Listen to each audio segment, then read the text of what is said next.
Alrighty, and we are live.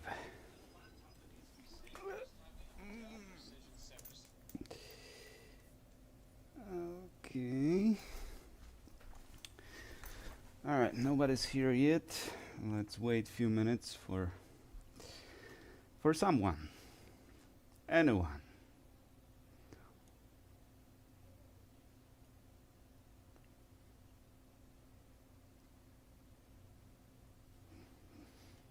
There you go. We got someone. How you doing, guys?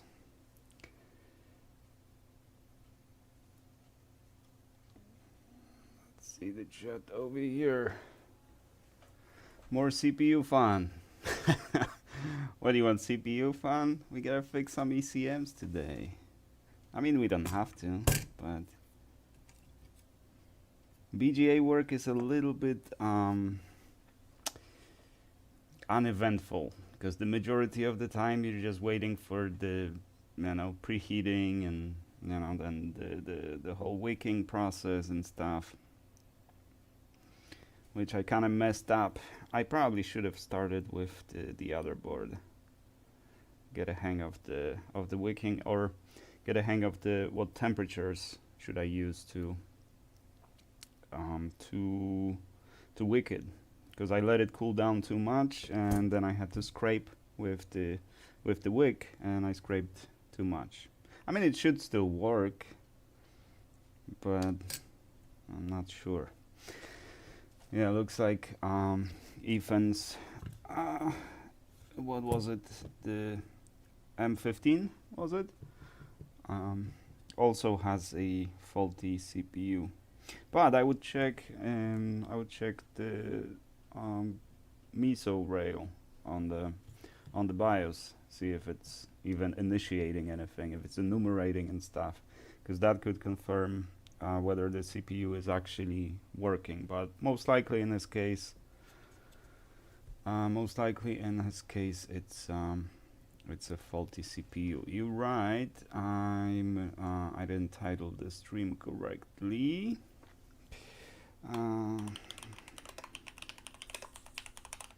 For now, it's just gonna be Sunday repair session. How about that? And once we figure out what we're doing, we're gonna retitle it, I guess, or not. I don't think that's. I don't think the title is that important. What do you think?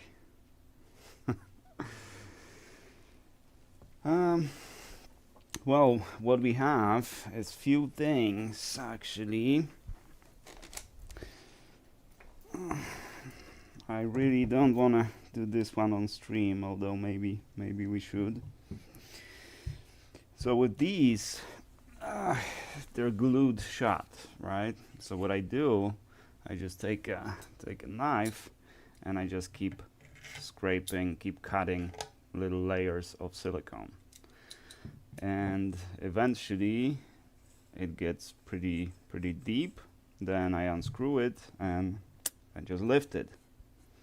But it's not gonna be easy. But why are we even working on this? Why don't you clone it, Raf? Why don't you just replace the ECM for the customer? Are you lazy, or are you the opposite of lazy and you just want to do needless work so you can charge the customer more? Well, I wish, but no. We cannot find the replacement for this. So this needs to be fixed somehow.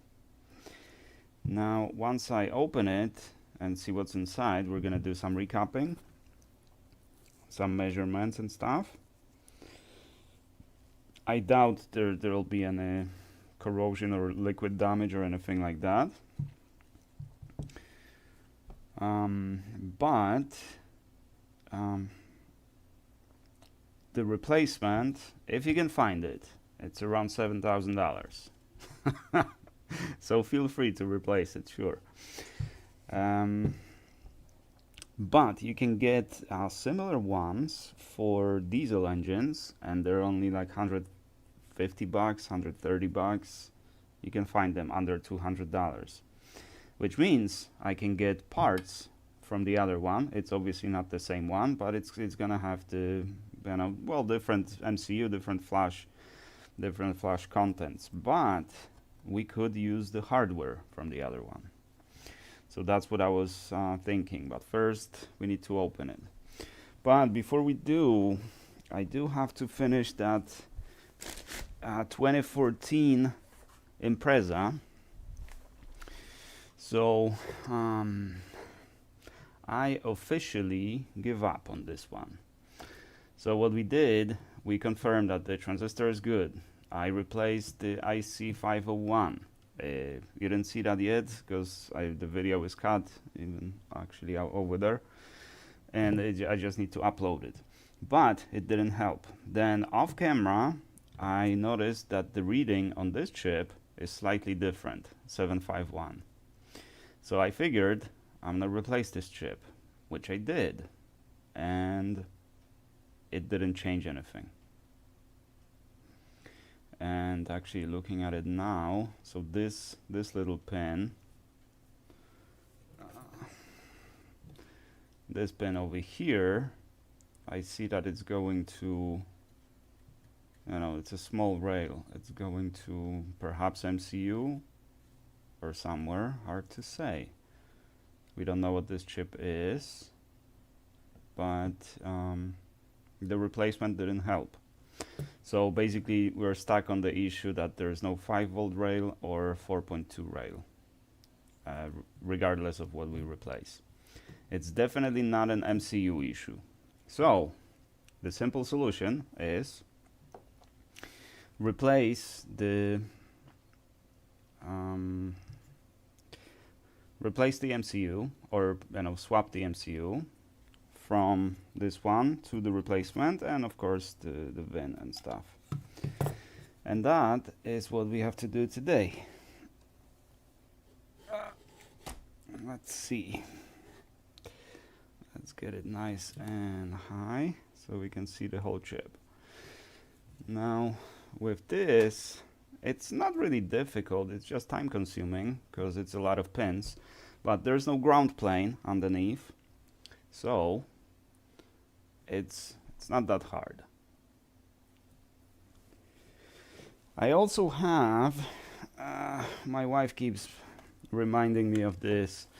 This is the, I'm not sure what it's called. It produces steam, right? And it kind of, like you press the clothes when they're hanging, but without touching is what my wife tells me. But I don't know what the deal with that is. So I don't know. It just refreshes the clothes or whatever. It produces steam, just basically, and this gets hot. And my dog Arlo took care of it. He loves to chew things. So this is what it looks like now. But I can't figure out how to actually disassemble it. There are no screws. I don't know if this is glued together. You can see bite marks over here.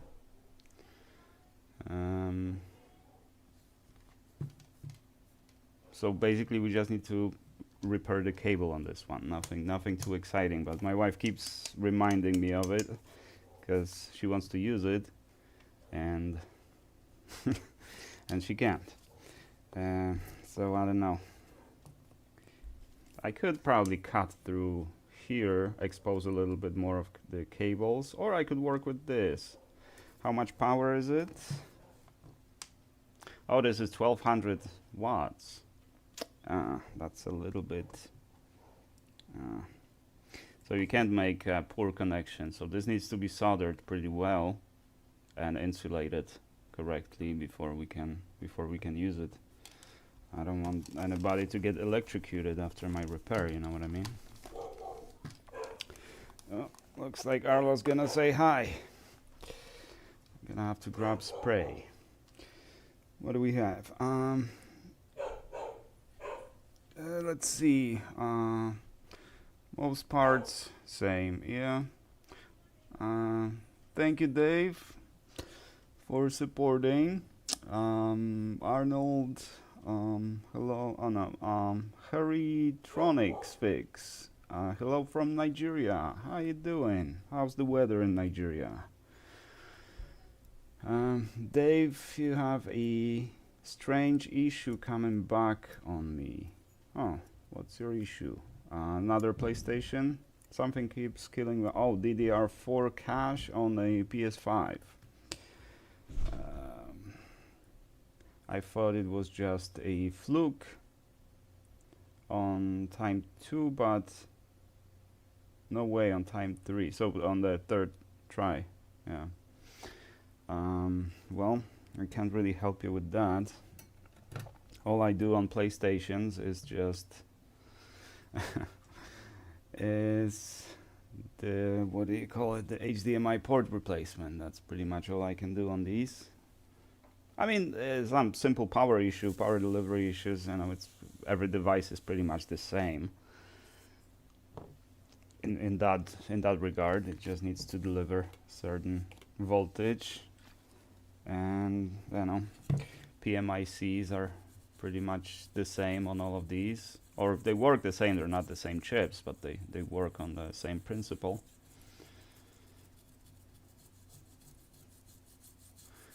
So a lot of that knowledge is transferable between the devices.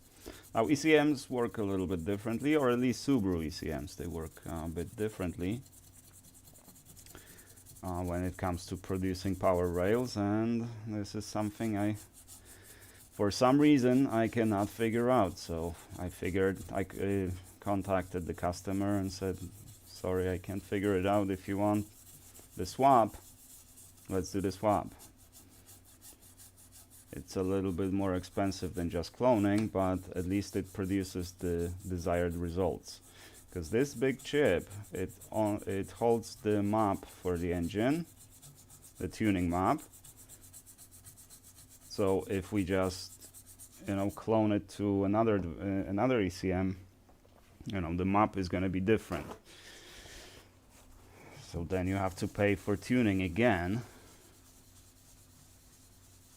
or tune it yourself, but you're risking some damage. So this is kind of a plug and play solution. So you just plug it in the car and it works, or at least that's what we expect, because we'll see. Actually, we do have to compare the boards, because on some, actually it's more common on the older ones that the board is missing certain components for certain features, and sometimes it's for VVT, sometimes it's like additional sensors, pressure sensors, and that kind of stuff. So if you swap the MCU, it works, it has the same map, but it's missing some of those functionalities. That's what we had on that 2000, what was it, 2002, 2004, no, that was 2001, I think, STI. So that was the one with power issues. Pretty much the same issue as on this one, but on that one it's somehow easier to figure out than on this one. That one also has plenty of through-hole components. It's an older technology. And this one is OS&D, pretty much. Yeah, I don't think there's a single through-hole on this one. And for some reason, I cannot figure this out. So that's what we gotta do. Let's see. Works another 14WRX. So let's just quickly compare the boards just to make sure this one is not missing any components, because I didn't even check that and I already quoted the customer. These here, okay, and the back, and here and here. That's the VIN. Okay, it looks the same.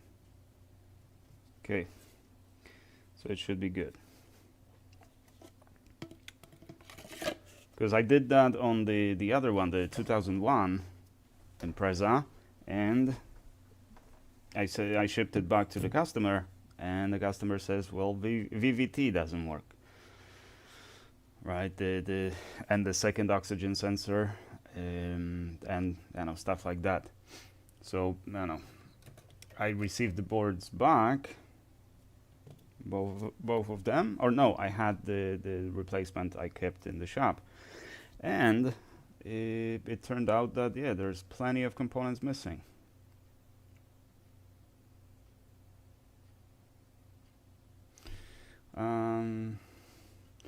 What do we have? A quick hey to all from Alessandro. How you doing, Alessandro? Enjoy the fix and have a nice Sunday. I'm sorry to hear you work on Sundays. That sucks, man. I used to work in professions where my days off were on like Tuesdays and Wednesdays. I mean, on one hand, it is actually pretty cool because, if you're only off on Sundays, say, then everything else is closed, and when your day off is on Tuesday, Wednesday, then all the banks are open, all the businesses are open, so you can do a lot of run a lot of errands that normally you wouldn't on Sunday. So. There's pros and cons to everything. Alright, let's start preheating this baby. And actually, before we do, let's also clean the EEPROM and get it ready for the transplant. We're not even going to be programming. I'm just going to swap the chip. It's because the other MCU or the other ECM is trash at this point. So unless maybe if I spend a few more weeks going through it and measuring and stuff, maybe I would figure it out. Because essentially I narrowed it down to definitely one of the passive components is open. That's the issue. But actually this will answer the question whether, because now looking at it, that one leg that I identified that has different voltage drop than the working one, it seems to be going somewhere to the logic. So let's hope the MCU doesn't have anything to do with power rails. I mean, it shouldn't, because how would that work, right? You first need power rails for the MCU to do anything. So, that eliminates MCU being involved in any power rail creation, because you need power rail first. So I don't think it would be, but I guess we're gonna answer that question now.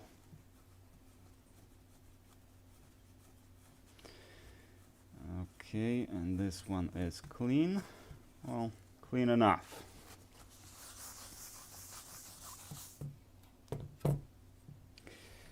And we need to take this baby off. It's not hard, it's just time consuming. And I don't know. It is maybe not super entertaining, but there. Okay. And we took the nozzle off. Let's temperature 390 at 80 liters. That should do it.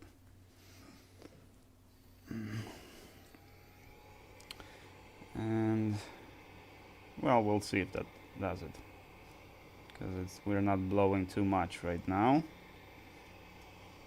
But let's let it heat up slowly. We don't need to rush this. So the only thing that can go wrong during this is because it's a large area, but there's no ground underneath, right?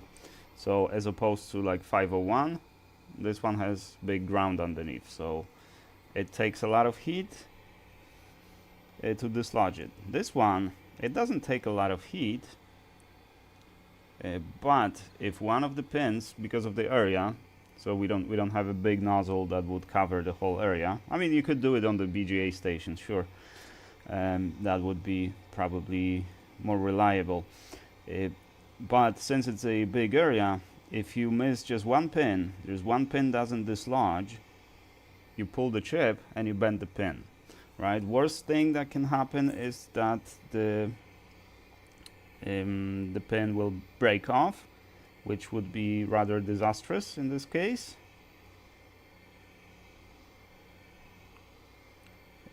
But even if it gets bent, it's a hassle, because then you have to do a little surgery to put it back, to bend it and back to the position. Lucky it's not IC404, or it wouldn't be found. Good one. Yeah, well, if you guys don't know, 404 is the HTTP response code for not found. Yeah, there are IC404s over there, but no, we're doing IC401. That is 401 is forbidden, or 402 is forbidden. Yeah, so this is not, this is found. Attach a flax and add solder for mass to stay melted is what I do. Yeah, you could do that. Since I don't care about this board, I don't know, I'm just gonna heat it up and lift it. It's not an issue. But yeah, I've seen people use low melt or solder paste on the pins, then plenty of flax, and yeah, you can't go wrong with that. It makes a mess, but yeah, definitely you don't risk bending any pins or anything like that. So yeah, that is definitely a good advice.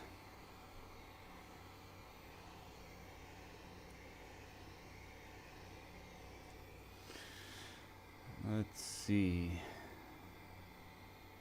because both the board needs to heat up, the chip not necessarily, because there's no ground plane.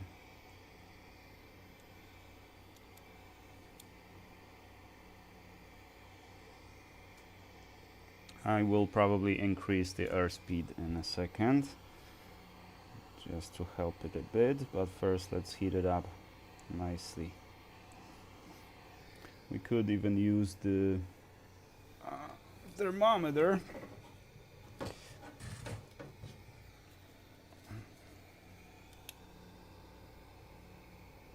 Yeah, the chip is at 150, 160, so it's not quite ready to be lifted yet.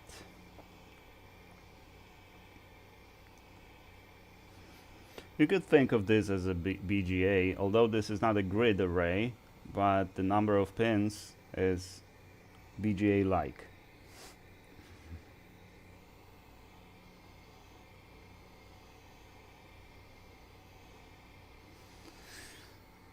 Come on, heat up, chip, heat up. What do we have? Yeah. Okay.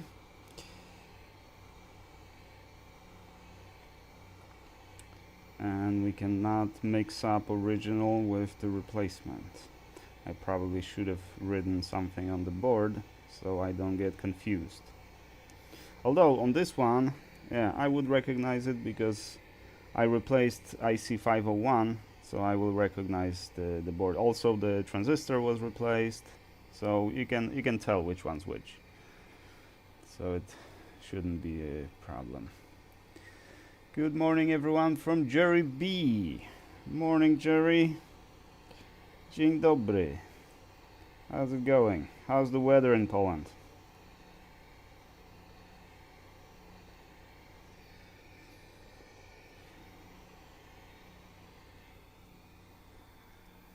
Okay, now let's go to 100. What's our temperature? 160, 150. Yeah, it's not heating up too much. Let's see the temperature of the board. 140. Yeah. So we need to increase the airspeed a little. Push a little more energy to it.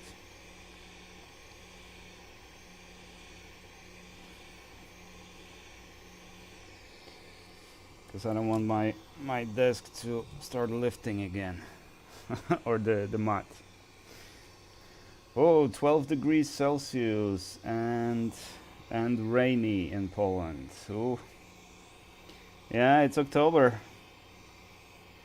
There's like over here today it's about 25, 27 maybe degrees Celsius, like in the higher 70s, lower 80s, and sunny. October is still a pretty warm month in Georgia.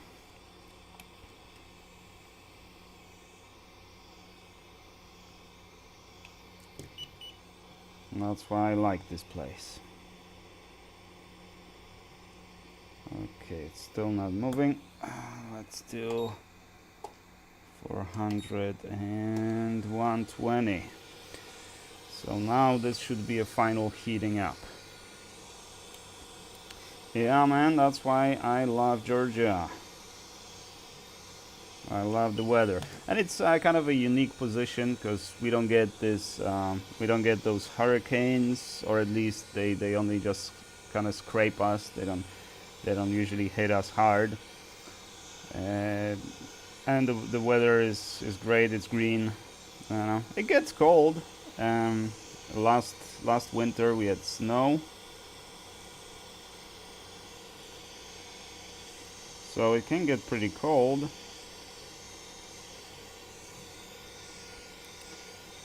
Occasionally, but overall. Oh, 8-bit repair. Chris, you're in Georgia too. Athens. Okay, I'm in Atlanta. It's pretty close to Athens. Or, well, actually Atlanta and Athens, these are like kind of a most known cities in Atlanta, or in this, what am I saying, in Georgia.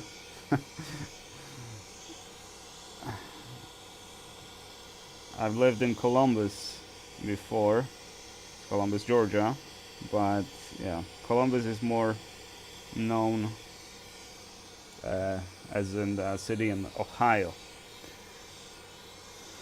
And my father-in-law always freaks out about crime and stuff, and he always says, well, it's Columbus, and I always tell him, like, okay, it's Columbus, but not Ohio, it's Georgia. It's a military town. There's a military base over there. It's not that bad.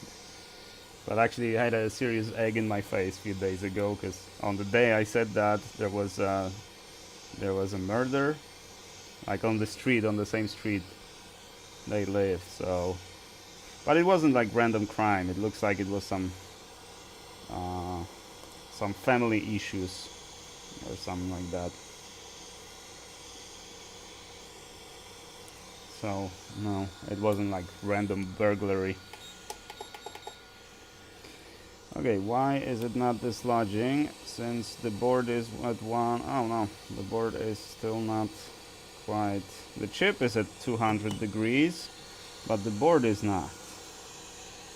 Let's heat up the board a little more.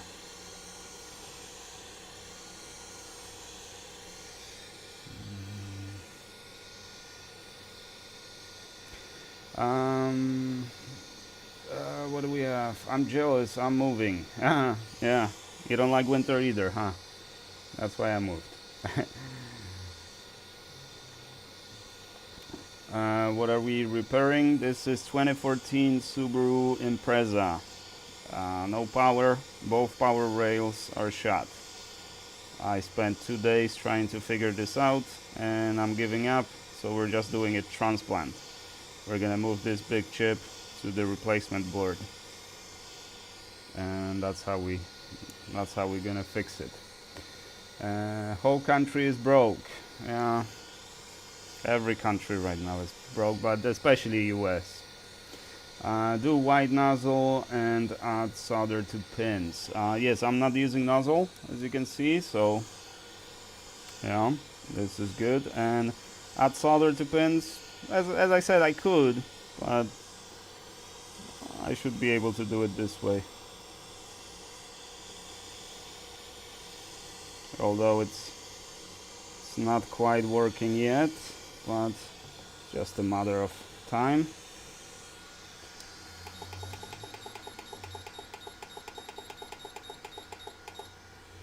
$4.30. And that should get the job done.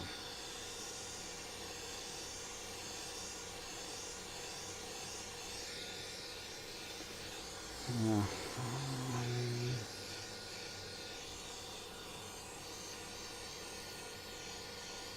But it's the board that needs to heat up, because the chip is at the right temperature. The board is at, well, 184, so it should be just a second now.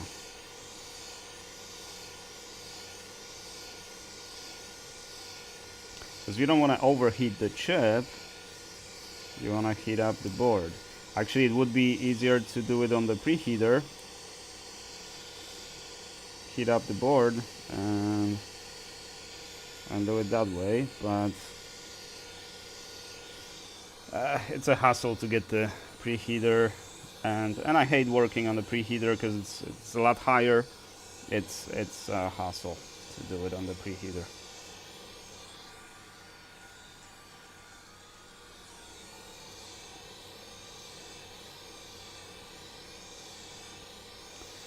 Come on, chip. Leave. Leave. I know you're comfortable on this board, but you're gonna get much better board.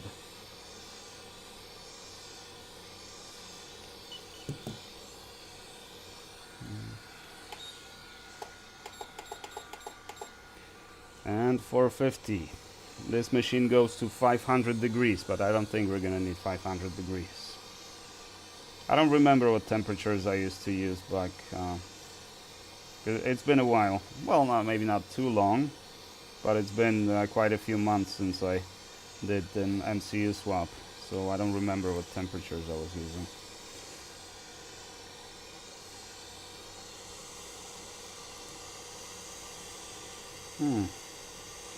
Yeah, there you go.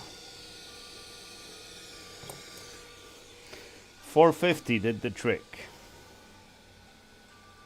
Okay, looks like it dislodged nice and cleanly. Yeah, the board, the silicon mat has deformed. The board is super hot. So let's put it somewhere where it's not gonna make a fire.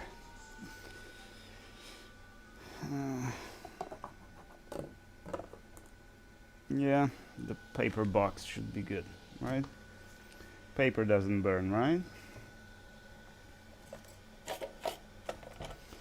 Okay, and this is our donor. So, with the donor, oh my god.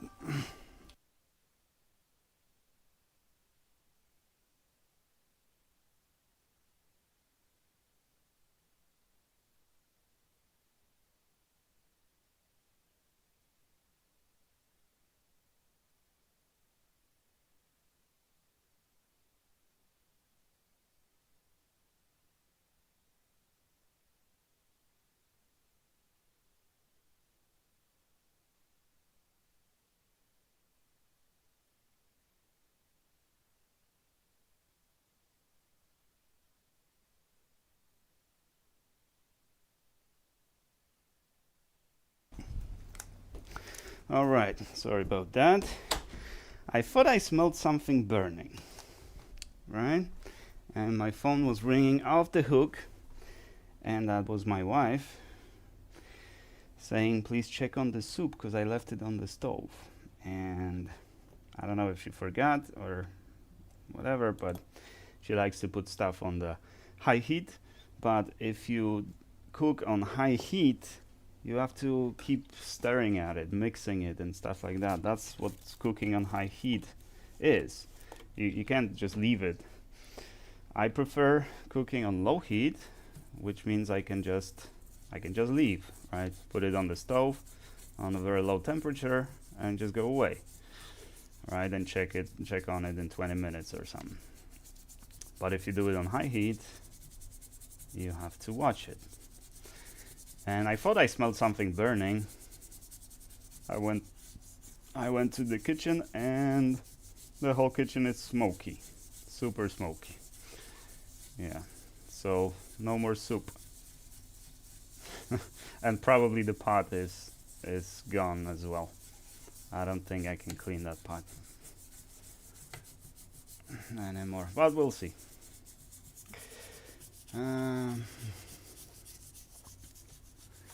What do we hear? No flux. There's a nozzle with square air edges. I mean like this one? Yes. I have a big nozzle, but this works just as well. Just as well. Now let's get this thing off. So with this one we need to be a little more careful because this is the replacement board, right? So we can't melt anything or break anything, right? We don't want to explode the cups, nothing like that. So I was actually thinking maybe I should get the preheater and just preheat the board a little. What do you guys think? Shall we use the preheater?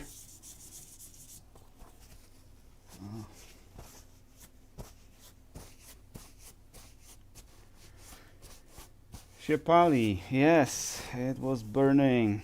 It was burning pretty good actually. Let me set the fan on high speed and open the door. Let some of this smoke out, or the smoke detector is gonna start sounding. But I don't know about those smoke detectors. They do come and check them from time to time and stuff, but usually when the smoke detector starts ringing, it's already too late. You know? It's already so much smoke that you don't need the smoke detector to tell you that it's smoky.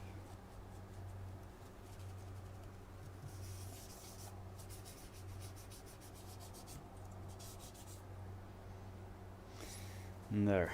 Okay, so now the important part is not to mix them up. So let's get this one's black. Let's do the white one. So this is, how do we mark it?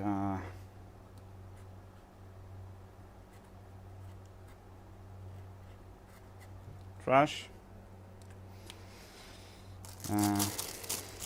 Just so I know, this will probably be removed by the heat and stuff. Oh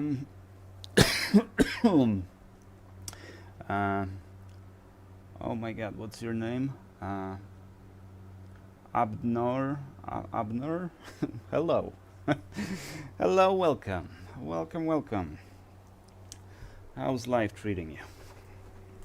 Oh, now it's so smoky here. Even more so when I do the socket replacements and stuff.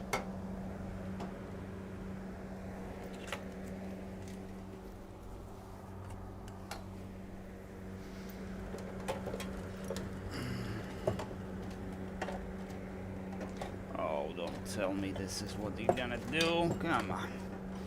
Be a good preheater. Don't give me trouble.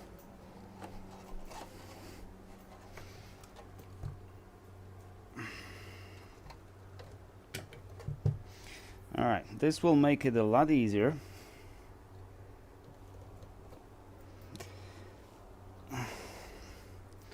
But it's a little clunky.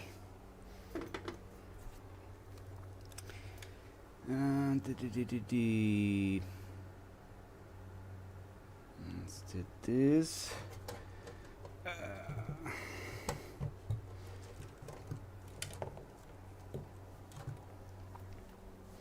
So let's. So the thermocouple on this one, it doesn't touch the board. It's sitting on the heater, right? So if you set it to like 300, 320 degrees, something like that, that gives you. That's the temperature I use for like socket replacements and stuff. Sometimes when the socket doesn't solder on correctly, or I move the caps, right? That's the most common fault. You move the caps and you realize that after you replace the socket and everything, right? You can't start using hot air to replace those caps, to position them, because you're gonna melt the socket, right? So what I do, I just put it on this preheater. I put like 300 degrees at the bottom, 320 maybe, and then I use around 260 on the hot air, and that gets the trick done. Let's see, can we position it like this so we can see something? Yeah, okay, that should work. Check this out. Okay, so now let's set the temperature. What I'm gonna use is 220. Yeah, 220 should be good. So that's the temperature of the heater, not the temperature of the board. But the board is very close to the board. The heater is close to the board, right? The distance between the heater and the board is not that great. But the heater is also pretty small, as you can see.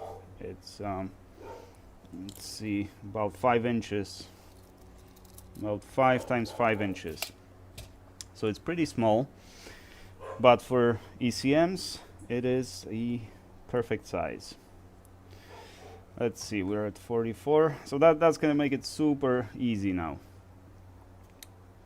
We probably won't need like 450 we had before, because I also don't want to overheat those chips. Let's do 390 at 110, and that should do it.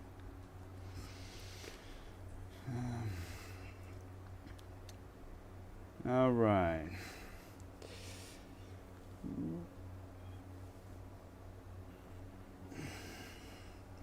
Not a lot of chat in the chat. A little lazy Sunday, huh?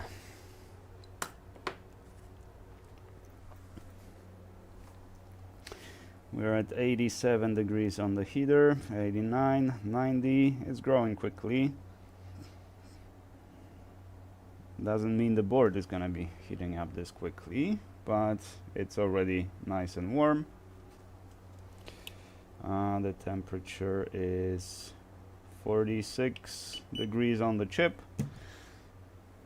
We're gonna monitor the temperature at the top, and I maybe, because I don't want to heat up the board to the temperature of melting solder, because if you do that, you're risking that something is gonna fall on the backside, right? And it's gonna fall on the heater, and then you have a problem. So we don't want to do that. It is smoking a little bit because I also use it for few other purposes. Like one of those is to make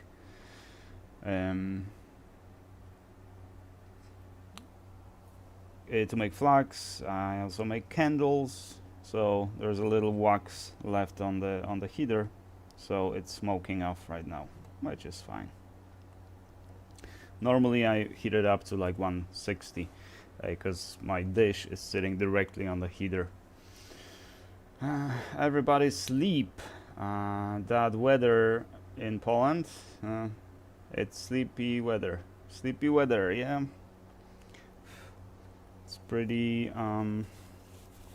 nice and sunny over here, so I'm not complaining. But the winter is coming. No worries. No worries. Actually, the cold over here, because I lived in Wyoming for a while, but that's high elevation, so it does get super cold over there, sure, but usually it is a dry cold. Not always. Sometimes it's very humid cold as well. But in Georgia, it's always humid cold. Well, last winter it was a little drier, so everything. No, but when the temperature dropped to, negative Celsius, to like 15, 20 degrees Fahrenheit, all the trees, everything was covered by ice because of that humidity. Minimum temperature in winter, well, it can drop to freezing and below freezing. It's uncommon, and when it does, it's usually just a couple weeks of winter, and that's pretty much it. It's not very severe in either case. Okay, we have 205 on the heater. We have 93 degrees on the chip, 98, 97, 98, 99 on the board. So we're gonna start blowing in a second, and this should be very quick in this case. A bit smoky, but what are you gonna do?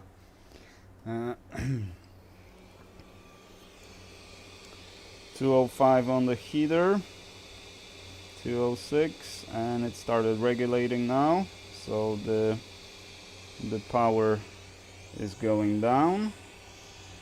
Now let's quickly blow a little bit on it, and it should dislodge very quickly.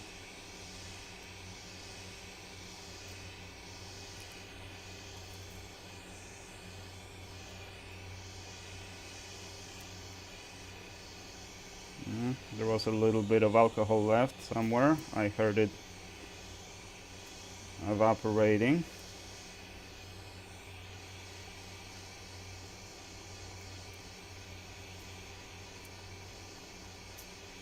I think it's underneath the chip, that's why. Which is not ideal, but it should be good.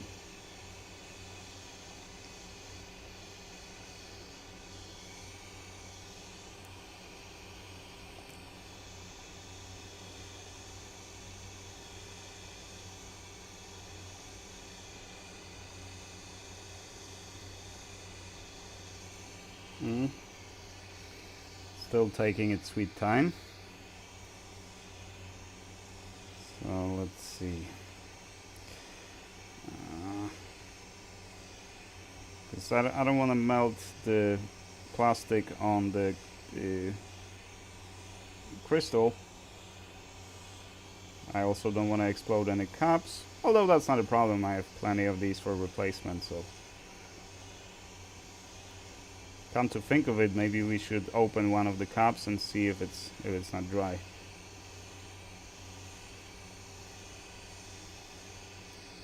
Let's see our temperature. 190, 180, perfect. Yeah. So this should start dislodging now. Yeah. Come on.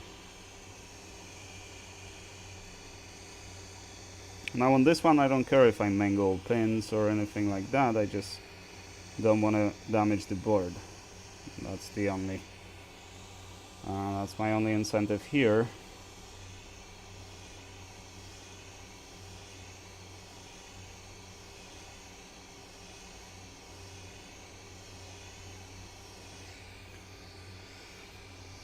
Come on. Yeah, it's holding. It is holding.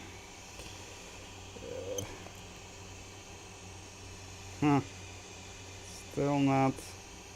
That's weird. Oh yeah, there you go. Okay, one side, the left side dislodged. I need to put more heat on the right side and we should be good.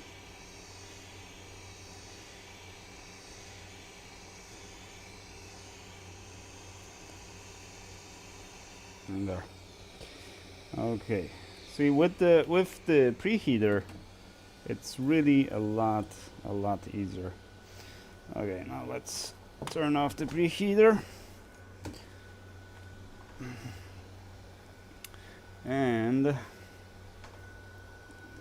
let's do focus, and let's use our awesome flux while it's hot, so it's gonna be easy to wick.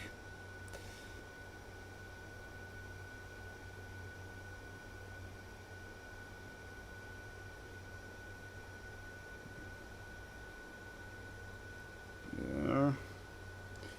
And over here. All the pens. There. And what's my tip?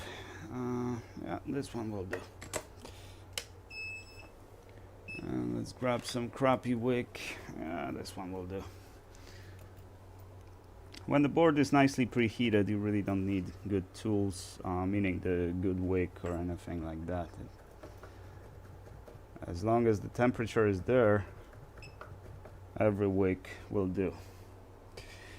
I probably should do a little better zoom on it. And everything is pretty hot. Now the only thing you don't want to do here is obviously move the components on the sides, right?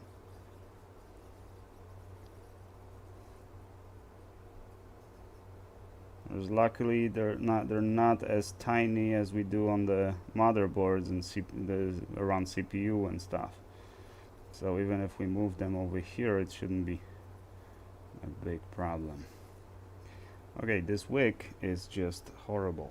Look at that. It's not soaking anything.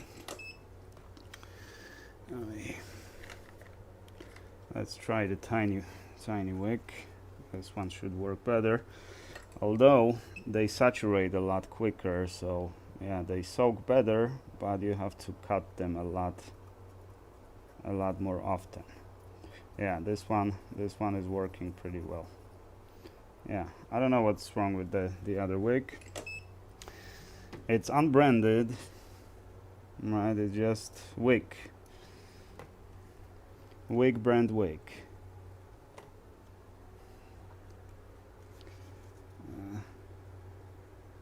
A other pen tip.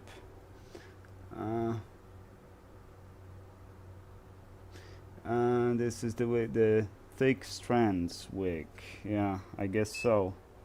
But even, you know, when you have temperature, even the crappy wick should work. We have like 120 degrees on the board from the preheater or the bottom heater. So even with crappy wick, it should work pretty well, but this one won't for some reason. Yeah, this one works pretty well, but you have to cut it pretty much every few pins. You have to cut it because it's so tiny.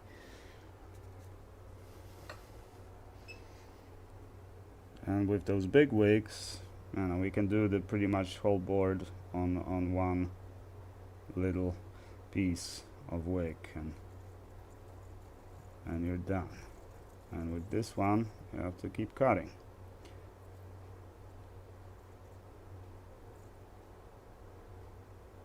Okay, now we don't want to leave any any solder on those pods. Otherwise, aligning the chip is gonna be a nightmare.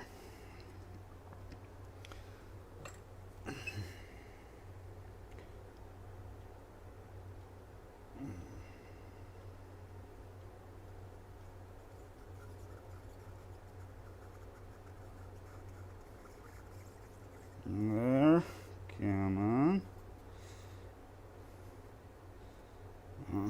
I'm doing it in a little bit risky fashion, because if you move this direction, there is a chance you're gonna pick up one of the pods with the tip and just dislodge it from the board.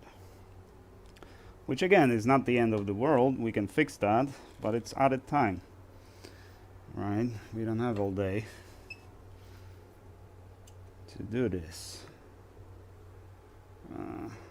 And not to mention everything is hot, and so it's not that pleasant. You can't rest your hands on anything around it because everything around it is hot. But all the pods need to be as clean as we can get them, otherwise it'll just make my life miserable aligning the chip and stuff.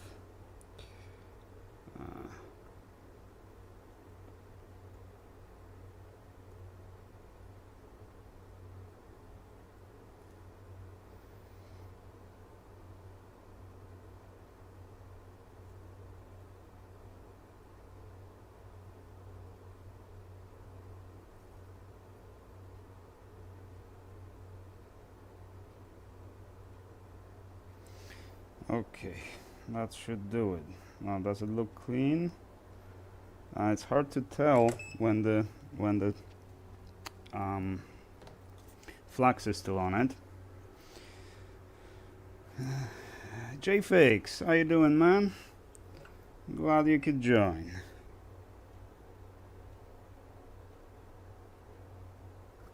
Okay, I'm not sure about this side, so I'm just gonna wick it again. Because once I clean the flux, I cool down the board, and if I missed some spot, it's going to be difficult to fix it. Right now, it's just a matter of like, you know, scraping it again, lightly touching it, without risking removing any pads. But once we cool it down, it's going to be difficult to correct. So I prefer to spend a little bit more time just preemptively wicking some of these, even without confirming that there's any solder left, and that saves me time on the next step.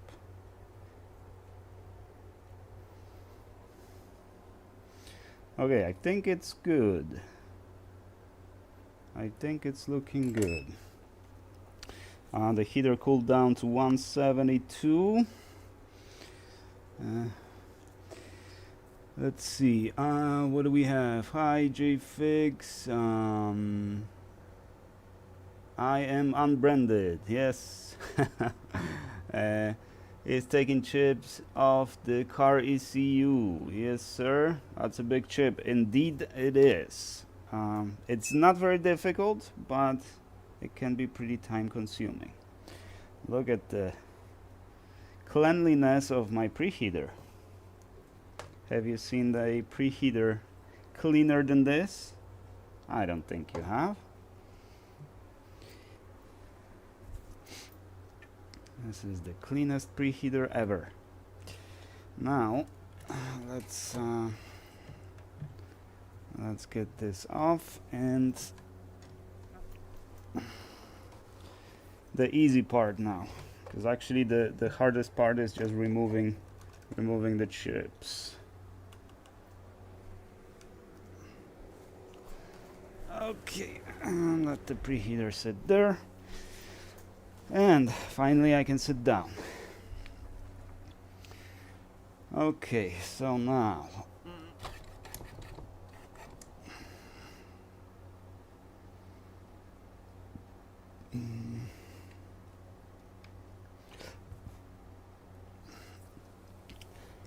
let's give it some cleaning. How hot is it? How hot is the board? It's at 65. Normally, I wait for the board to cool down to 50 degrees before I do anything to it, but that's for the big boards. The ECM is not, it's not that fragile. So let's see, how well did we clean? This side looks good.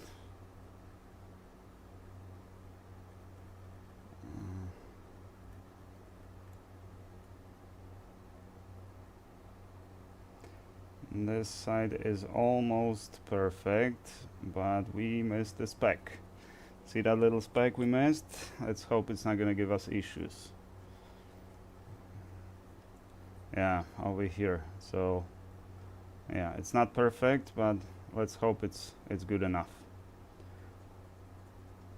because I really don't feel like wicking it again.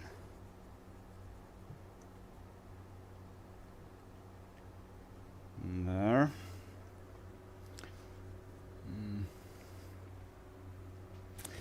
The preheater is alive. Yes, it is. Wow, murder scene.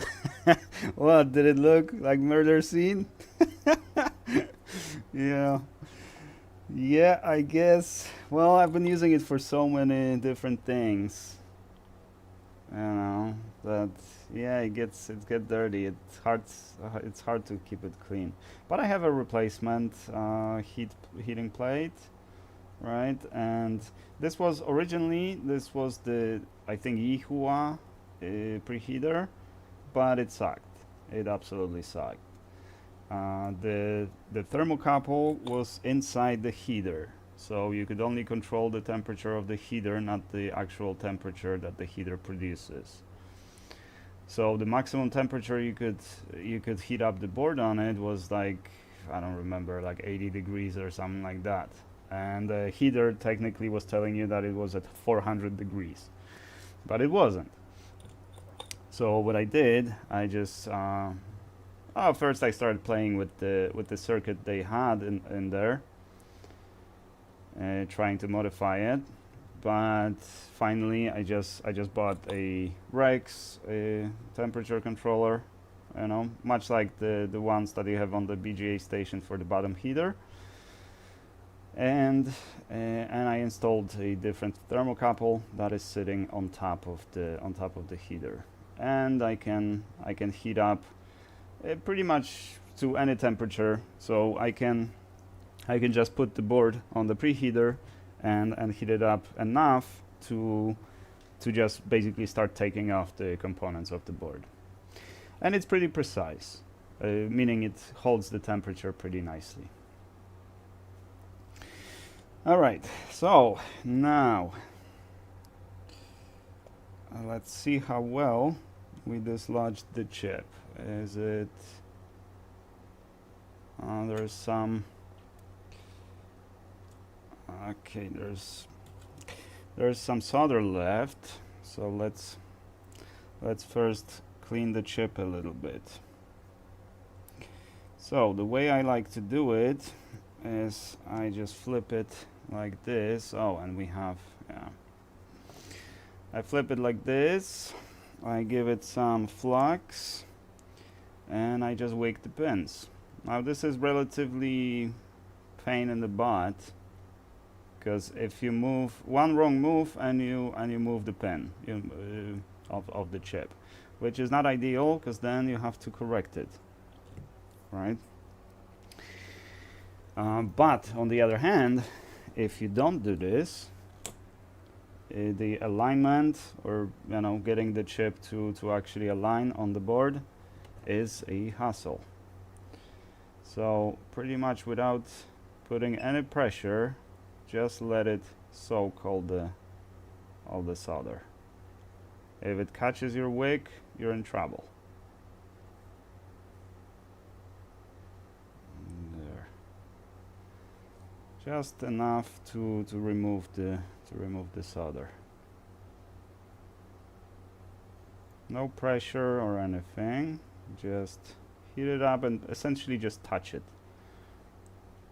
And as you can see, the solder is flowing nicely to the wick, because there's, you know, the pins are not gonna have any thermal mass, so they heat up instantly, so you don't have to do much to it.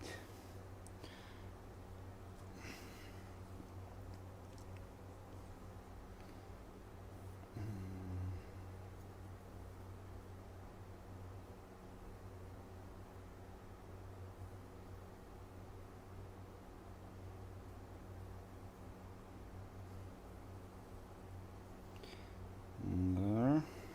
Well, some of them are pretty clean, so I don't have to do all of them. But the better you prep the chip, the easier it'll be. Like with everything in life, the more you prepare, the easier it goes. This side's good, this side is not. Plus, this solder is a lead-free solder, so we don't want it on the chips. Now, perhaps because you guys kept suggesting that I put the solder on the chip, and that probably would have made this step a little easier, maybe. But then again, the pins, they don't have any thermal mass, so they are very easy to wick. You really don't need much. The only thing you gotta be careful with is not to bend any of them. So steady hand is pretty useful. So yeah, don't do it in the morning with 2 coffees and no breakfast, like I usually do. But not today. No, I had 2 smoothies for breakfast. Fruit smoothies. That's my favorite kind of breakfast.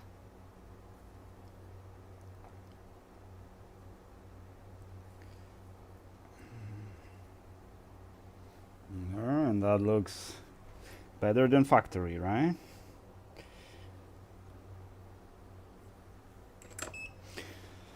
I used to recover chips from the devices, chips like this, and what you had to do, obviously we wouldn't sell them as new chips, but what you want to do is just make it look like a new chip. So I was doing a lot of that, what I'm doing now. Just basically cleaning the chip.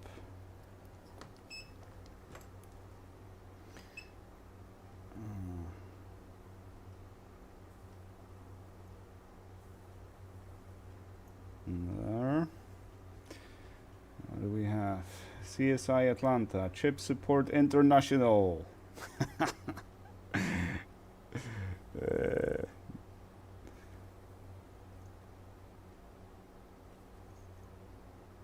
Sure it is.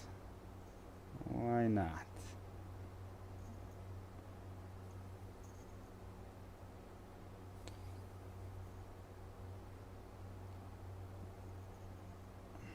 Okay, this side is perfect, and one last side, and we have to clean it. Now with cleaning, it's also pretty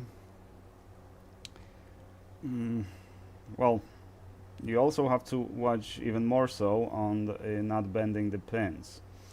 And counterintuitively, the best way I found of doing this is just using a toothbrush. I'll show you in a second. So you would think maybe cotton tip, Q-tip, is a better solution.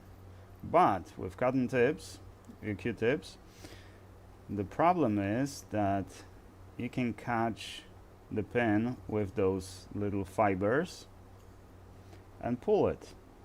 And that's one thing that you don't want to do in this procedure. So toothbrush actually works better, but again, you need to put very minimum pressure on it. Like let the alcohol do most of its job, not actually the friction. And that should work. Okay, would you tell that this chip was soldered before? Well, we'll see after cleaning, because right now maybe you would.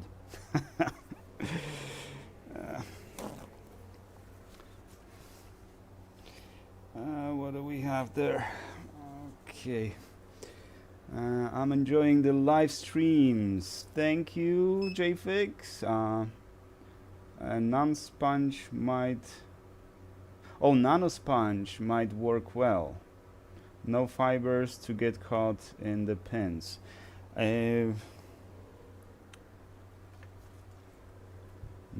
Nano-sponge. How come I've never heard of it before? What's the price of that? Or maybe I have heard of it before and I have used it before, I just didn't know it's called nano-sponge. Is it the... is it this? That you use to clean the tips?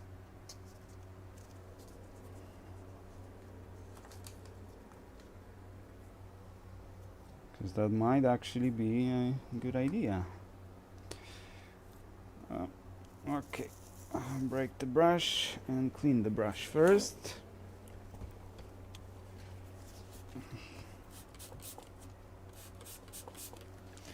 And then Mechanic NC800. I'll check it out.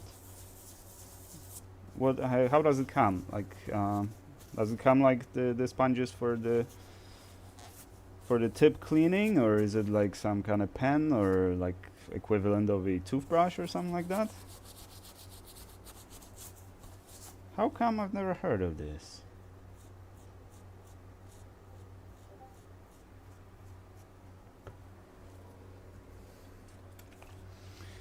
Tiny little cubes, like Arnold says. Okay, see, okay, I missed that. Oh, you posted the link in motherboard repairs. Okay, I'll check it out. Thank you so much. See, that's why we do lives. I can learn some stuff. Although, I also get a lot of stuff from the comments on the videos. But yeah, that's even better.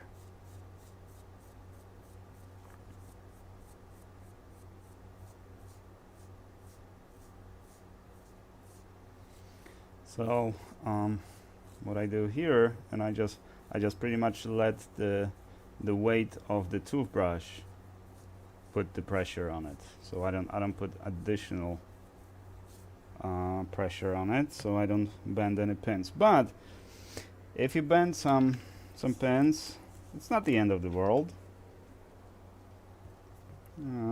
Depending on how many you bend.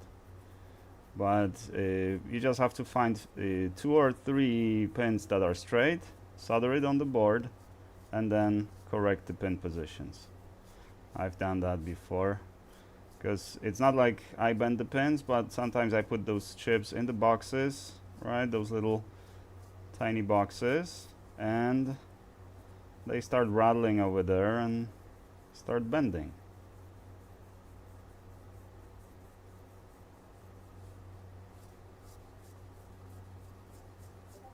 It happens. But my point is, don't worry if you bend some of those. It's not the end of the world. Now, preferably, I would like to remove all of this conformal coating, but everything can be taken advantage of. So even that little conformal coating staying on, right?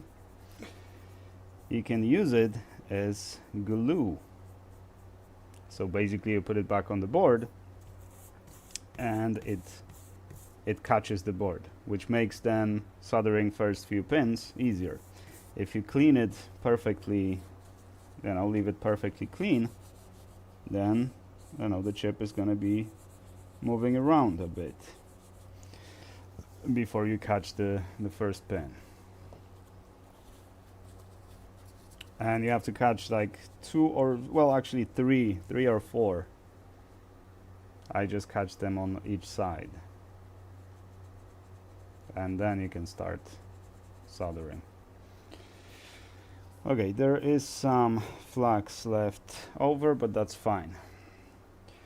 Now, and here, what I do, especially when it's very dirty, I press on it and I scrape here, right, in two directions, and that usually gets the job done. But this is clean enough, because I'm still gonna put, you know, plenty of flux on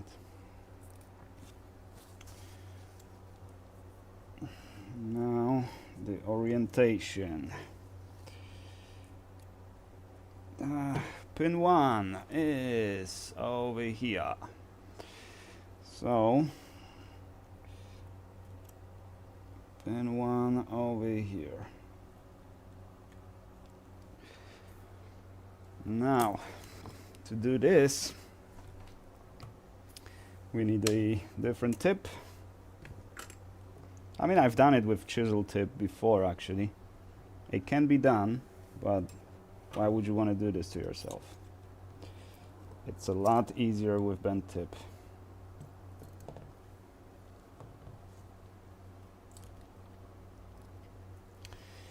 And again, the board is not very thick, not a lot of thermal mass.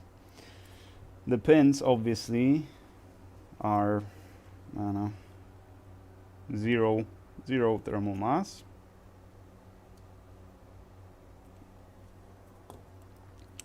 Actually, I should mark the chip. Let's mark the chip what it is, because it's a working chip. I'm not going to be replacing it on the other board because it's pointless, and the customer has no use of it anyways. But just so I know, this is 14 WRX. Just so I know. What for? I have no idea. No idea if I will need it for anything, but I have a little box with chips for Subarus. And the MCU, you can't really tell because it's the same chip. It's a Renaissance chip, usually. So you can't really tell what car it is just by looking at the chip. Unless you flash it, you know, then it's whatever car you want it to be.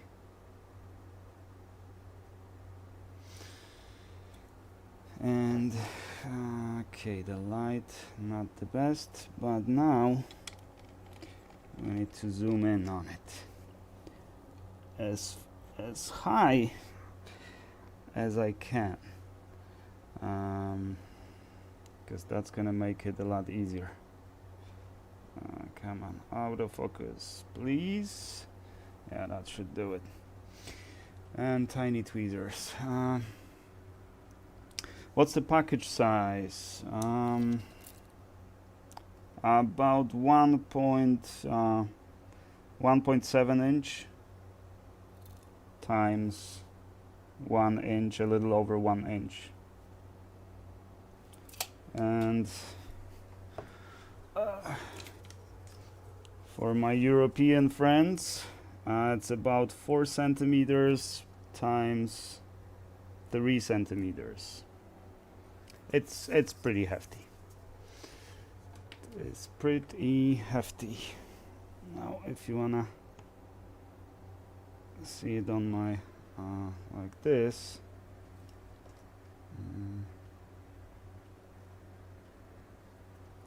this big. So fits on my hand, like, I don't know, it's hefty. This is not something you see very often. It's an MCU, right? So they can be relatively large. Okay, now the worst part, aligning it. So what we want to do is catch just a couple pins here and there.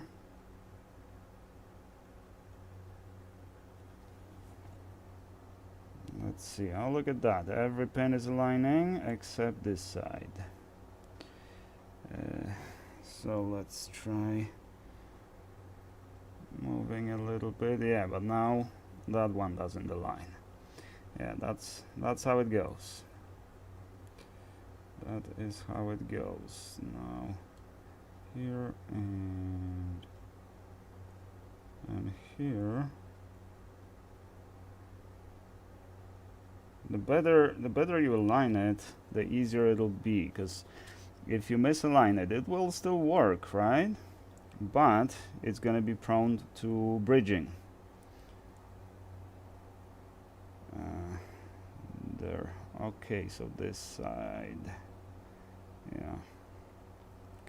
And the worst part of this is sometimes you spend a few minutes aligning it and it's finally perfectly aligned, and right when you're ready to solder it on, you move the board and the chip moves. It can be a very frustrating process, but I think it's good.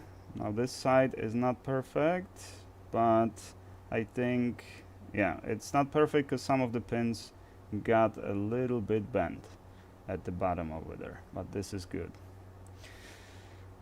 So now that's where that conformal coating that you leave behind at the bottom comes in handy, because if you press on the chip now, oh, and I moved it, so I didn't leave enough. It basically sticks, right? But this one, as you can see, doesn't stick, because now once you touch it with the soldering iron, you're risking that it's going to move. So yeah, it can be a very frustrating process, but that's the way it goes. And as long as the board is properly cleaned, because that's where the cleaning comes in.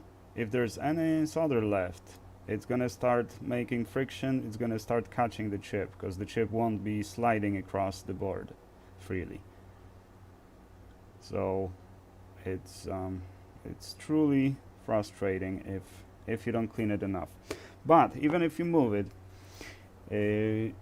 if you just catch it on one pin,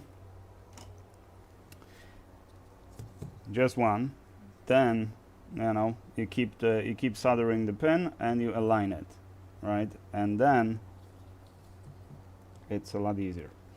But in general, this is not very easy. What's the package size? Is it programmable? Yes, it is programmable. That's that chip holds your map, meaning every engine is a little bit different on the sports cars, right? This is technically a sports car, and the computer learns. In some cases it learns by itself, but in other you just based on the emission, based on the RPM, based on the various readings, you apply a map to this chip, right? And that tells the chip how to adjust VVTs, how to adjust ignition timing and all that kind of stuff. On top of that, there's a bootloader in there, because once you turn on the ECM, then it starts listening on the CAN bus. It starts communicating with TCM, BCM, and everything else you have in the car.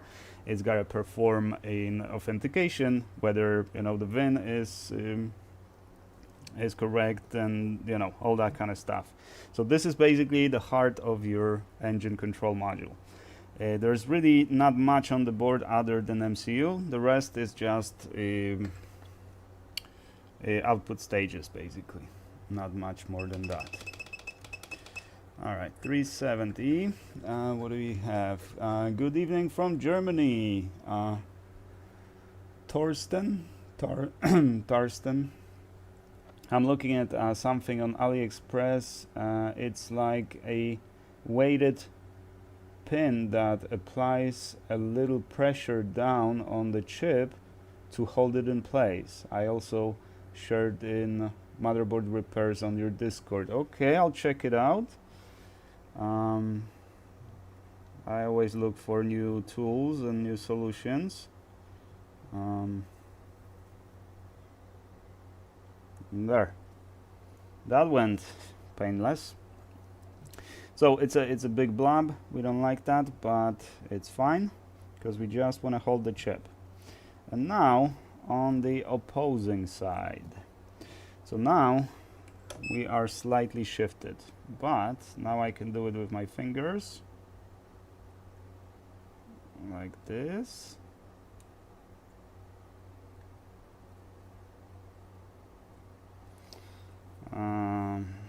Why is it not working? Okay. All right, so, well, what I said would happen or could happen did happen. So now I need to shift it while I'm soldering, but not too much. Now I don't care about the bridge. It's fine as long as it's aligned. Yeah, this is fine. So now on the opposite side, and it looks okay. Could be a little better, but should be fine. Actually, I'm gonna slightly adjust it when I'm soldering.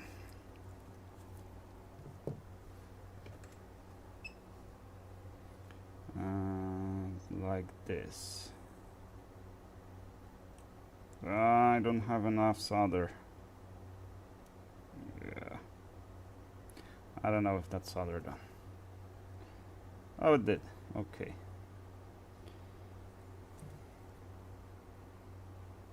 But why are we shifted here? We're not really. We're kind of shifted on this side then. I should. And here. Okay, so let's try this again.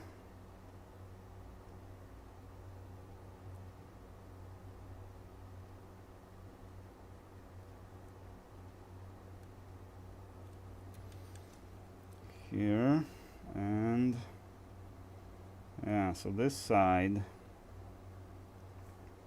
this whole side needs to move a little lower.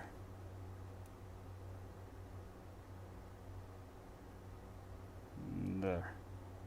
But when I do that, then this side is not aligning. Oh no, actually, okay, yeah, so it looks like this pin is just slightly, yeah, it's slightly bent, that's why. But I think this will do. Now, let's see. Up, too hard. Too hard. Okay, so these are aligned now. This one a little bit.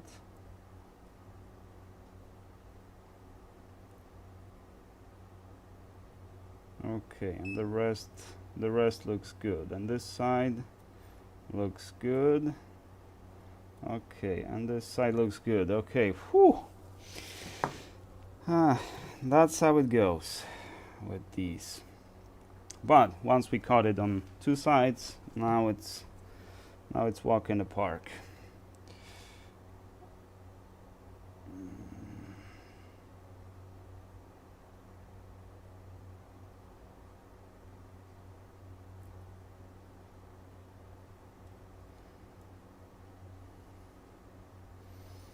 I should call this flux Ember, because I love the color. We'll see what Tony thinks about it. I'm kind of curious. It's probably gonna be, I don't remember what service I used the service that he selected, so I think it was UPS ground. What do you call it? Ground advantage. Right. So it's gonna be a little while, a few days perhaps.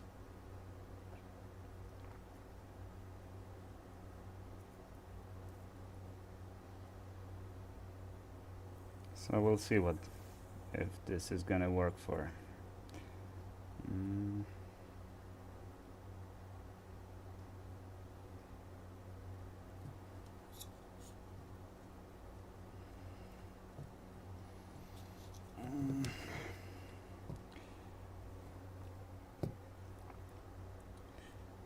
Why do I have such a big bridge over here?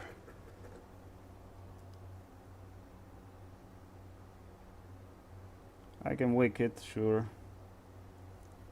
But let's see if I can get rid of it like this.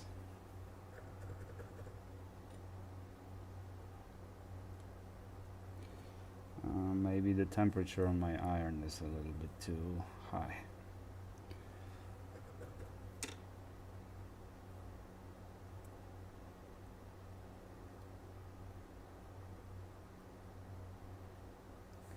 Come on, bridge. There you go. Yeah. A little bit of patience and everything can be done. All right. Let's check the pins.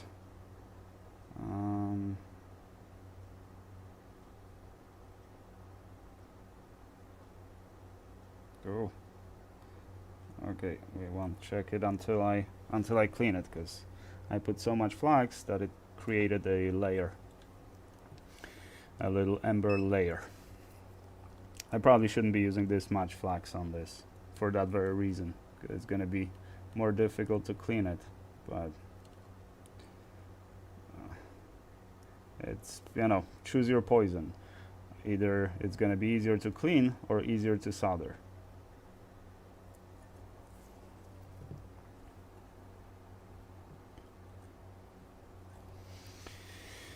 There, we are always looking, yeah, for what? Probably better tools, right?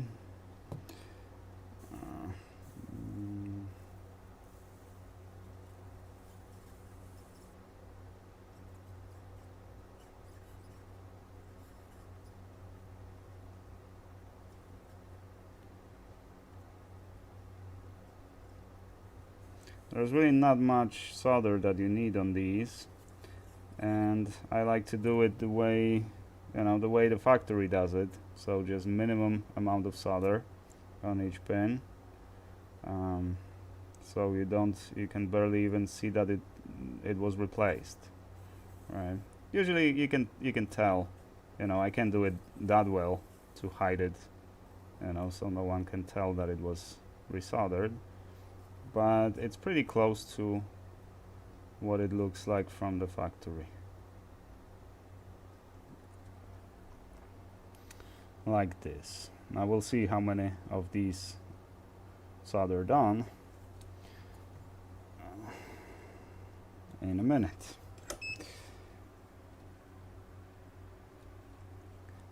Content. Okay. Now, is this the final side or no?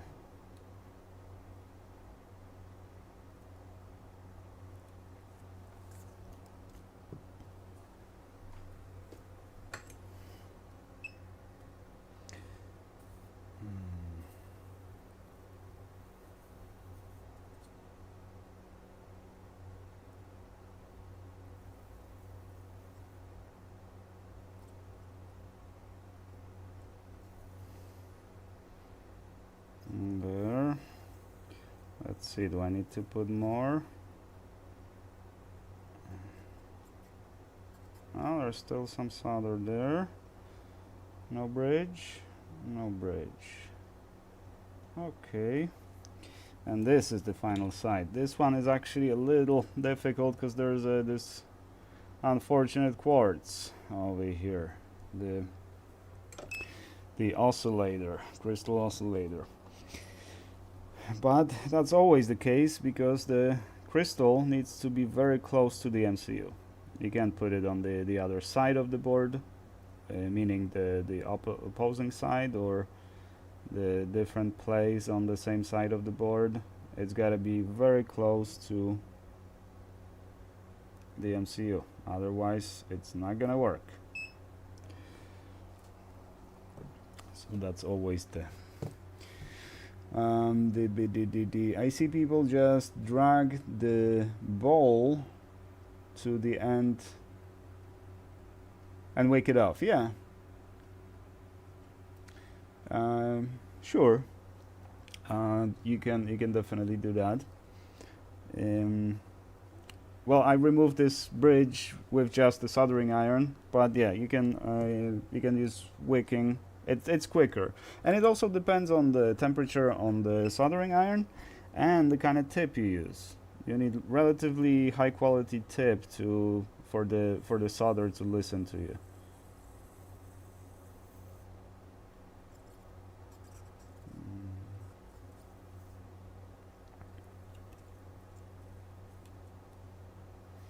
Back in the day, I would do it like pin by pin, so you can imagine how much I would have to charge for that. And back then, I was charging like $50 for this. So we have a nasty bridge over here, but it should be good. Okay. Good day, everyone. Official Alex. Yeah, I remember you, Alex. You're from Caribbeans, right?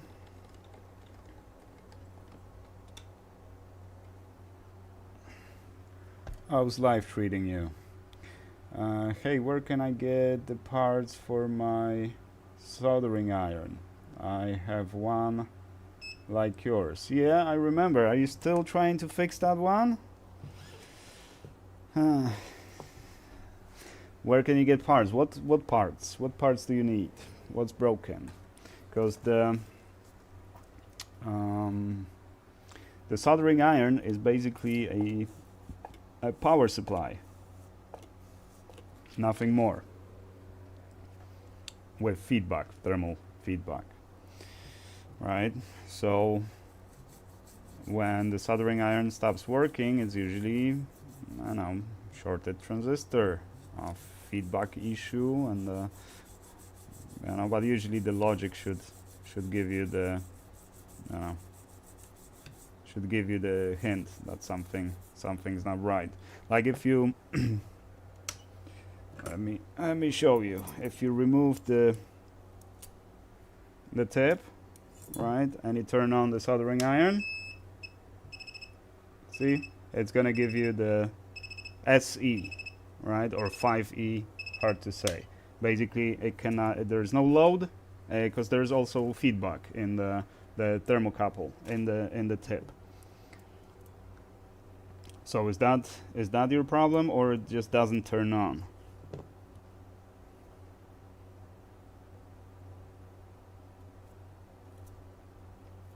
Aye. Yeah, you shouldn't do it with your hands when it's hot, but who cares?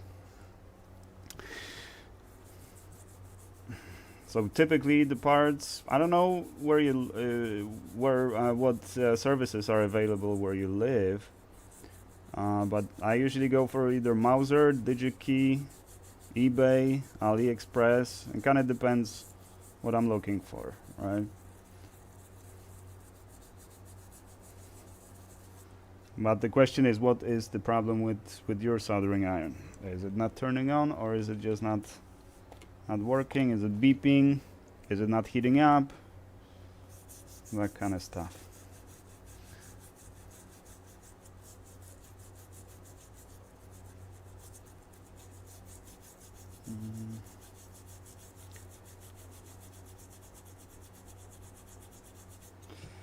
It looks like all the pins are soldered on, but we need to check one by one. There's no way around it. Because the way we're gonna confirm if it works, we're gonna confirm that the MCU turns on with a thermal camera, and then we're gonna connect to it. We're gonna read the VIN, maybe read the codes, and that's how we're gonna confirm. But if one pin is not soldered on or poorly soldered on, then that's gonna create subtle issues for the owner of the car. We don't want that.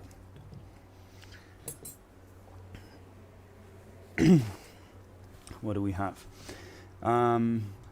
Yeah, I need the power supply. Well, as I said, the soldering iron is basically a power supply. So yeah.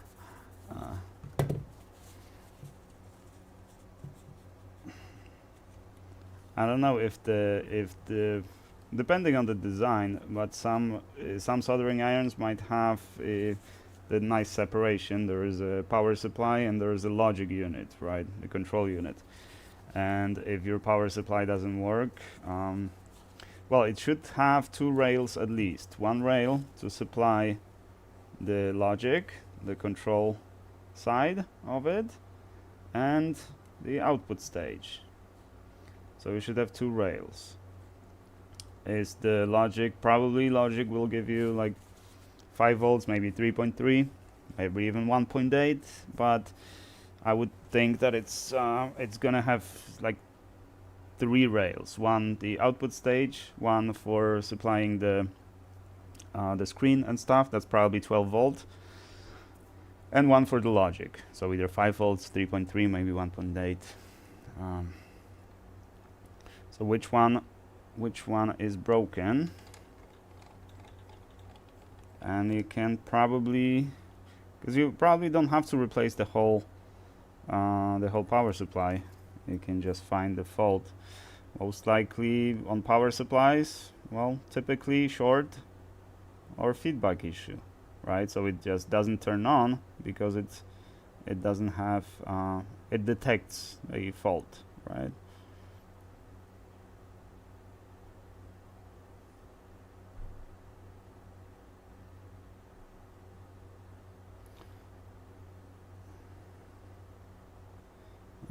That's the most tedious thing, but you have to do it, because if just one of those didn't solder on, and it's possible that it won't. Oh, and we have a bridge. All right, that's why we check. Now, is that NC pin? Are those supposed to be connected? We don't know. So, no.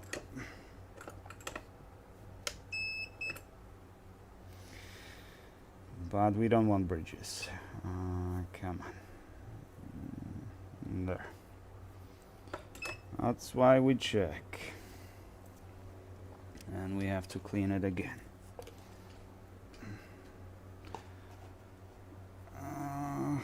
What do we have in the chat? So, let's see. Pin by pin is nuts. Well, what are you gonna do? I need the power supply. If your tip breaks, you can you get an error too. Yeah. Basically, it's the same thing, right? Because when the tip breaks, basically the heater inside breaks. It opens, right? So it's the same thing. It's kind of like you just remove the tip from the soldering iron, and it's the same thing, right? There's no load. I thought my wand was bad, turned out to be my tip. Yeah.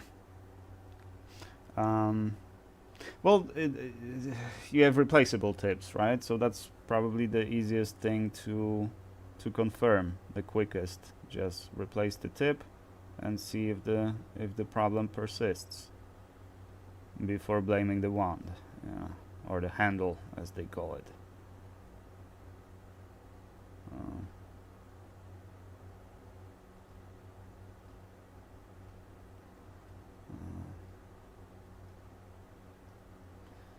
Okay, that's just one side.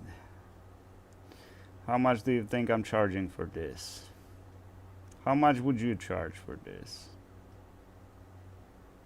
Not counting the 2 days I spent diagnosing this and trying to figure out the power issues on the other one, because knowledge is expensive.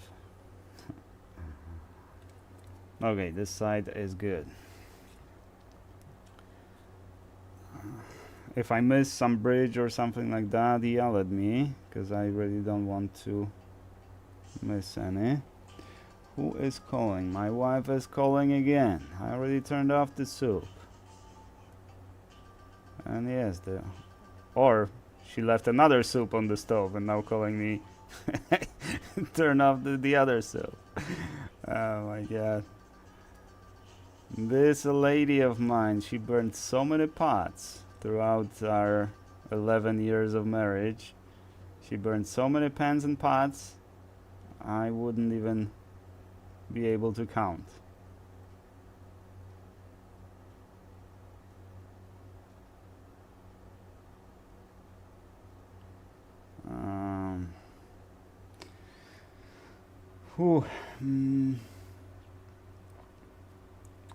Way too late, probably. This time she left the iron. Thank you, Dave. Yeah, that's definitely a consolation. No. For 11 years, I have never seen that lady use an iron. Well, other than this that we need to repair. But no, I get my shirts from places, or the kind of shirts that don't need to be pressed. The last woman in my life that pressed my shirt was my mother.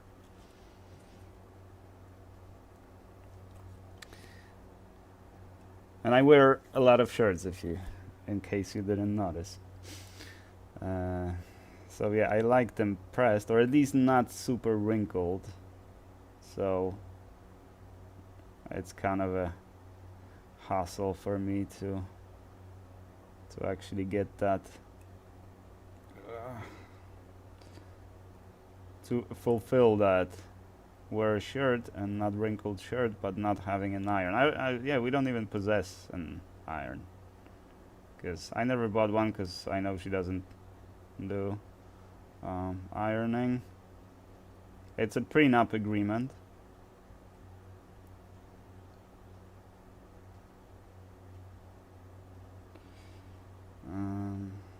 So yeah, I don't. So definitely she did not leave the iron on. Come on. Is that a bridge or a flux bridge? No, I think that's a bridge. Right by the oscillator. Yeah, that was a bridge. Damn. So 2 bridges. I found 2 bridges. That's not good. Because sometimes when I do this, I do without checking for the pins, right? Or bridges or stuff. I just do the one pass on everything and just call it done. And so that's concerning when I find bridges, because that means my technique is not good enough to do it quickly. All right. But at least I don't find any loose pins, so at least it's soldered on, but bridges really concern me. Normally I do it on the, when I do the video of it, I just speed it up, and that's more bearable. Okay, one last side. One last side. Why does it look so... let's move here. Maybe that's gonna be a better light. Or maybe let's turn off the backlight. Oh yeah, maybe that's better.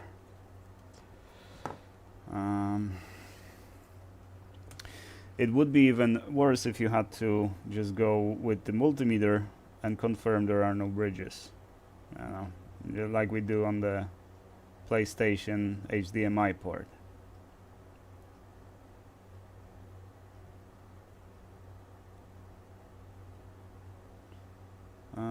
Let's see. Here. Okay. No bridges.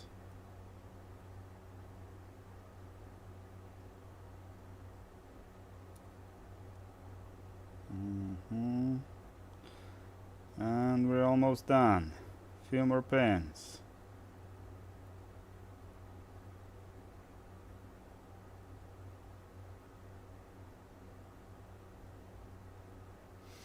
Okay, we're done.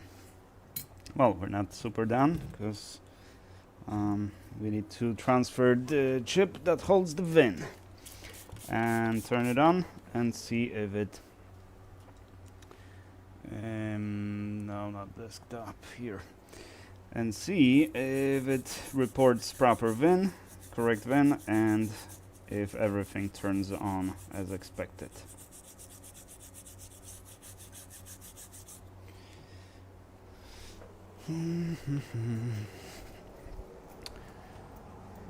Okay.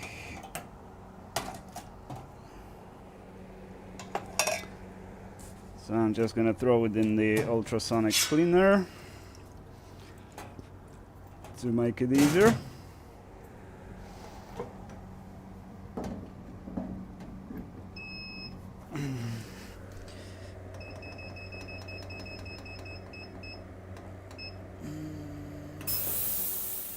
It's cold liquid, so it's not gonna be the best, but we'll see. So now, from the original, we need this little chip over here. Where is it? Over here. Now we could read the chip and program to the other chip. That's how we do cloning. But in this case, we're not doing cloning, we're just doing a transfer, basically, transplant.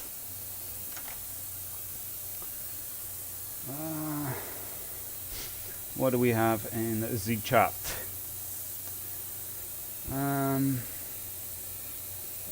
Blah blah blah blah blah. Where did I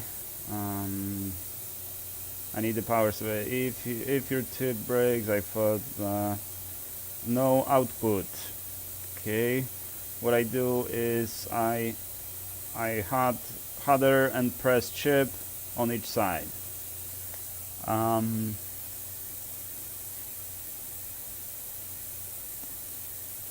You mean the MCU to solder it on, or to remove the bridges? This time she left the iron on. She left the sprinkler on outside. Dog is moody now. Yeah. Well, luckily we don't have sprinklers. Or a lawn. Or a garden. Well, I have a little garden on my balcony. But that's about it.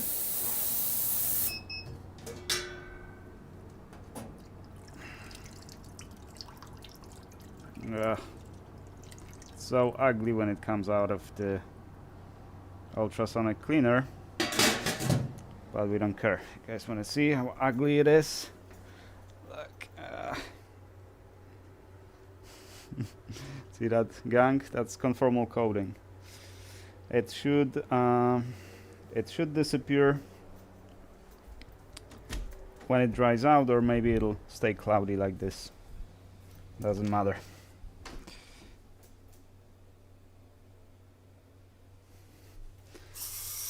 And a little bit of water.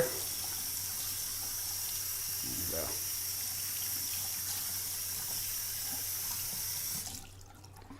I hate when it looks like that, but I'm not gonna be cleaning that because it really doesn't matter. It's the alkaline in the ultrasonic cleaner that mixes with conformal coating and gives it a cloudy color. It's not gonna affect anything. It just looks really bad.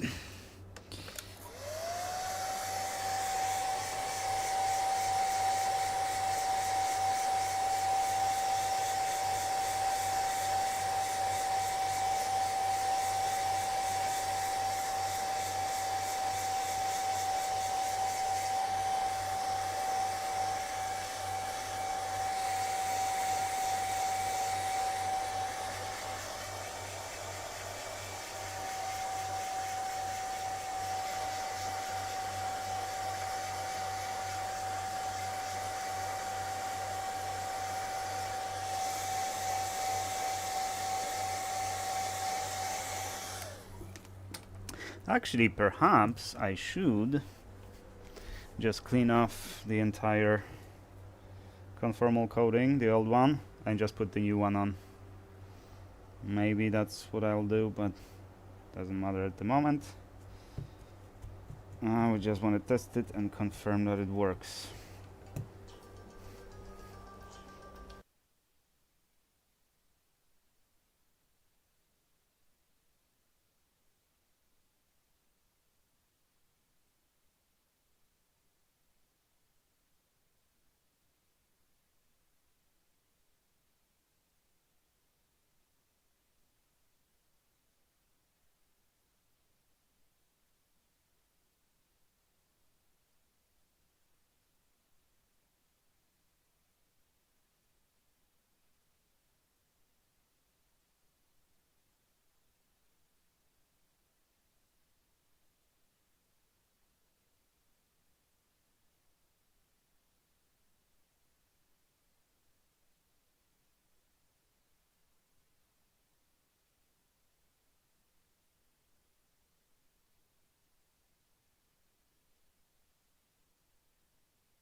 Okay, sorry about the silence, but you know, life goes on, even if you're busy.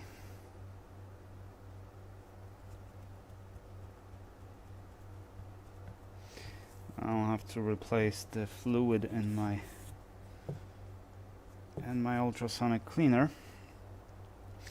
Okay, let's bring the box for Subaru parts, Subaru chips.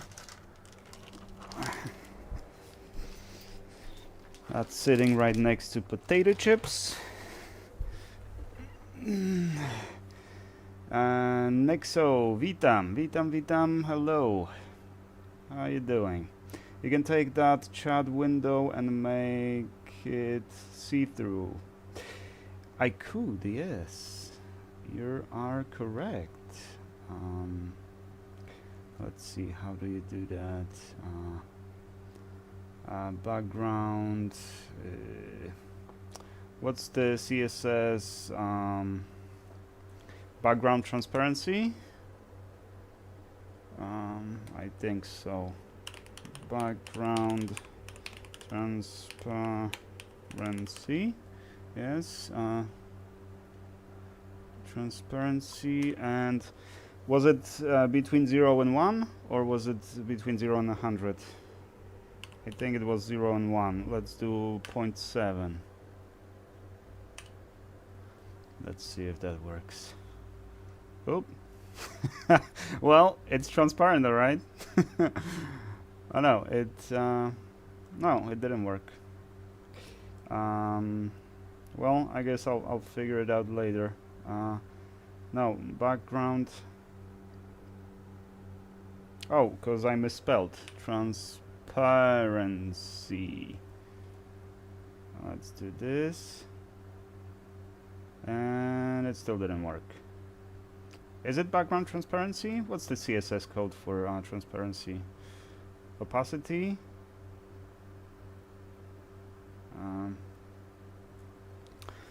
Is IR6500 good for first BGA station? Yes, sir. It is, especially with my software, it is awesome. It works really well. And even semi-professional work you can do on it. By semi-professional, I mean, you know, there are limitations of the size of that machine. So, so these are. I'll show you the one from. So this is 2004, 2005. Also Impreza, right? That's the size of the chips they used to make, and now they are much bigger.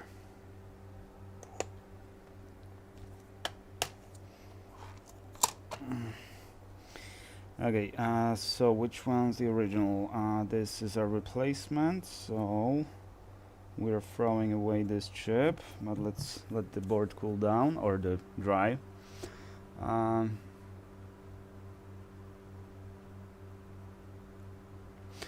Social Stream Ninja is a very good plugin, very customizable for a chat.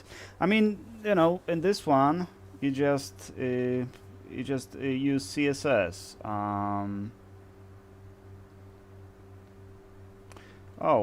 Actually, never mind background transparency, because we have background, and it's 4 bytes. So the last one.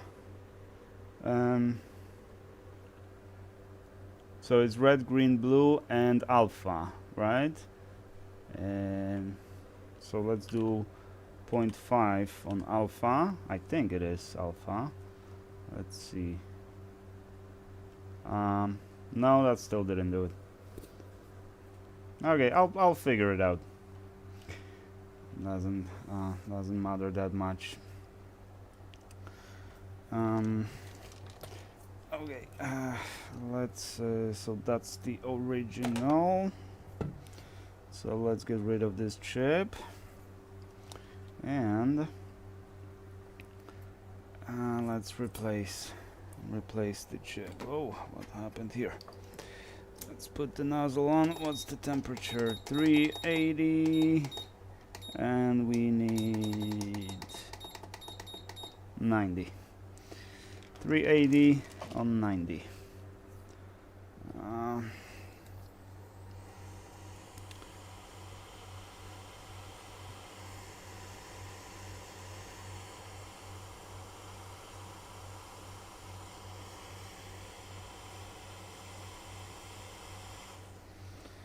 So that's someone's win. We don't care.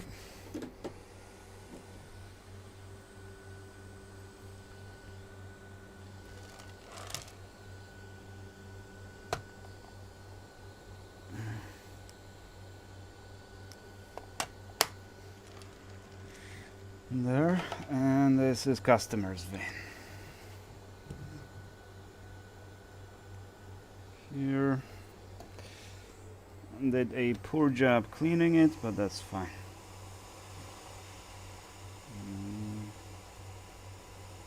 We're gonna test it, so it's no problem.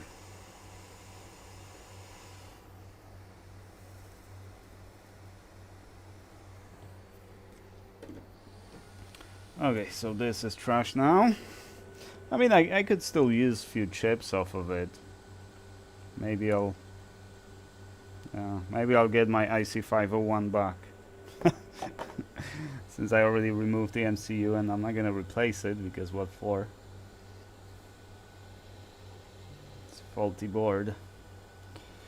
Okay, and orientation, where's the dot? There's the dot. There. Let's heat up the board first, then put the chip, and then we're gonna work around it with soldering iron, and we're done with this one. So how much would you guys charge for this?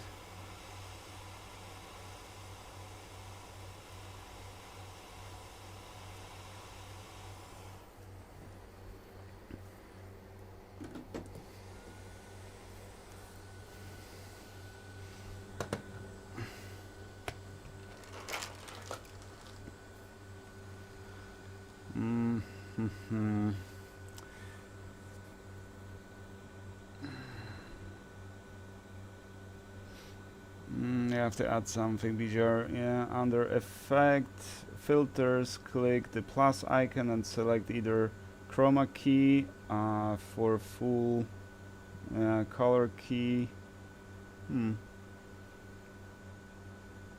Programmers always take the hard ways. I guess he can't see that, my suggestion. Yeah, I saw it just now. Microscope is not sized to the full screen for me also. It is not. No. You want it sized to the whole screen? There you go. But then you miss a little bit of details, right? That's why I'm not sizing it all the way. But there you go. Size to the full screen. James, I got another radio. Boombox. 20% of a new one? A boombox. Come on, Dave. Boombox. 90s are gone. They're not coming back, man. We got internet nowadays. We don't need boomboxes.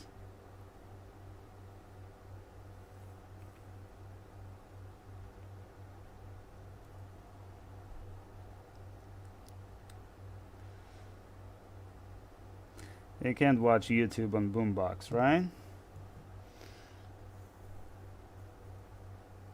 Any device that plays music and cannot play YouTube is a useless device, right?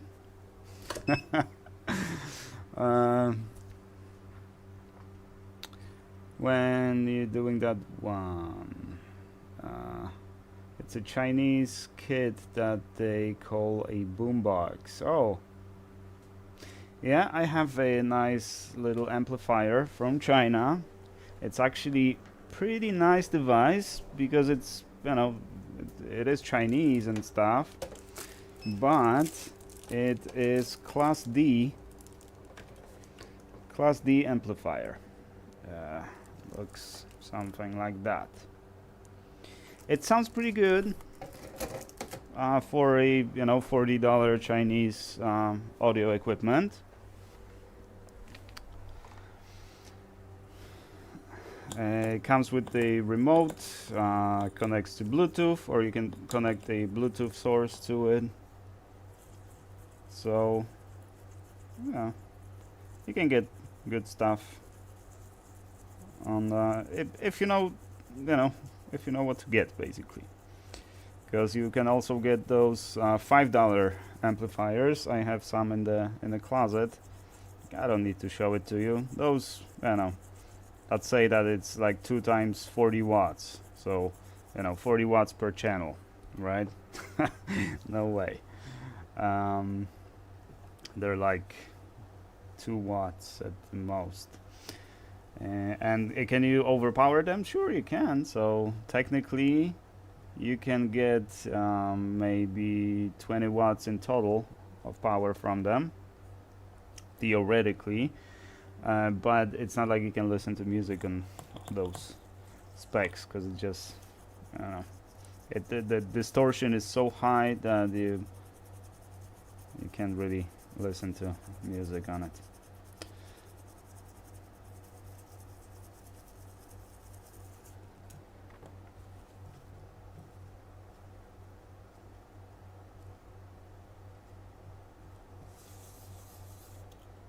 Okay, it's clean enough. The solder nice and shiny. So, why do I keep selecting the wrong one? Okay.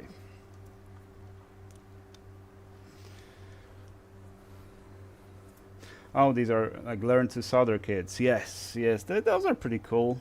I have one that it comes disassembled, and I did solder it on. I, hooked it up, and I connected the signal generator to confirm that it works.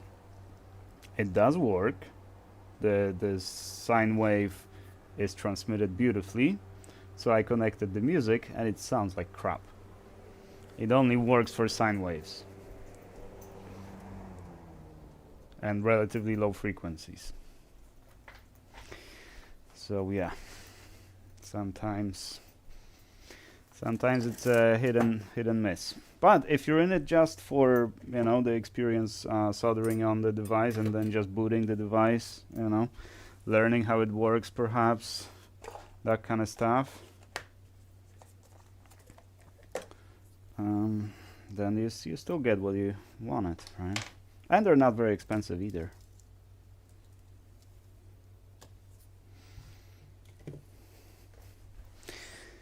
Um, 12 volts. And do I remember? No, I don't remember. I'm not gonna risk it, because sometimes I'm pretty sure I know the pin out, and it turns out I don't, and I connect the ground not where the ground goes and stuff. Okay, ground over here.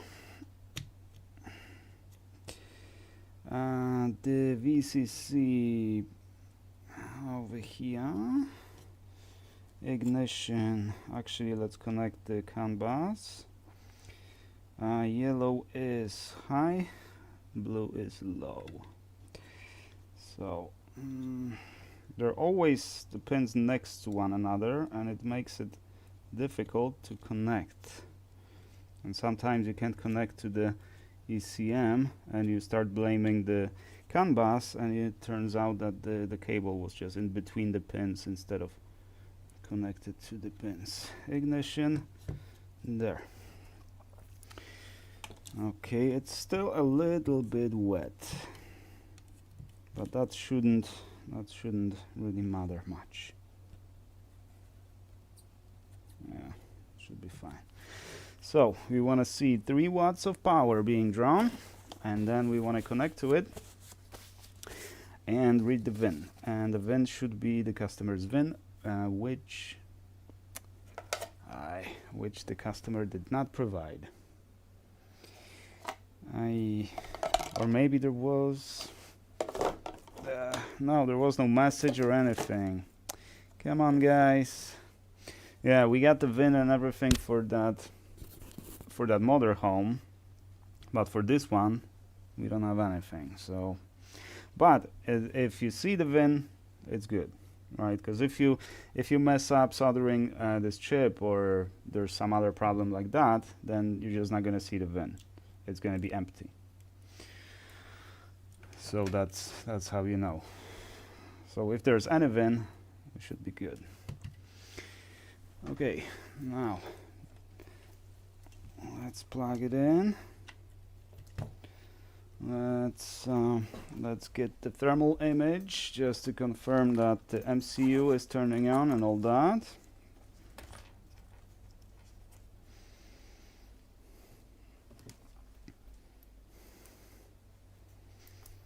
We should see MCU and an IC501 lighting up, and probably nothing beyond that. It's still a little warm, or at least the camera sees it a little warm, but that's fine. And oh, are you kidding me?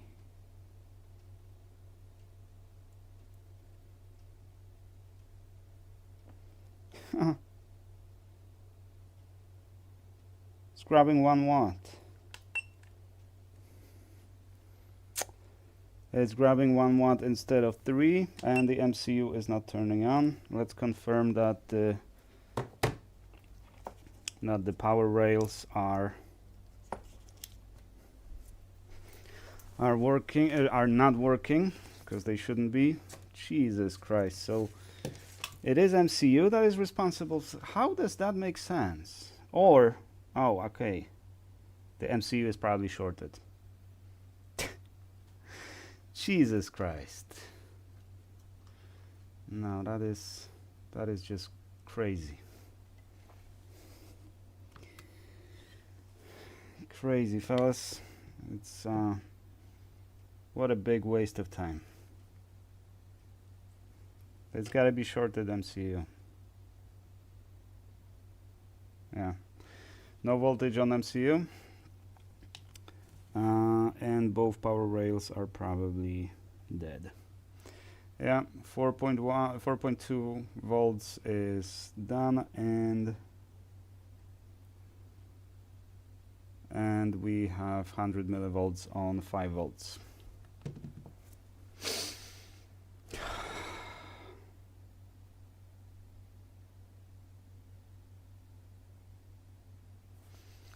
Damn. Can you believe it?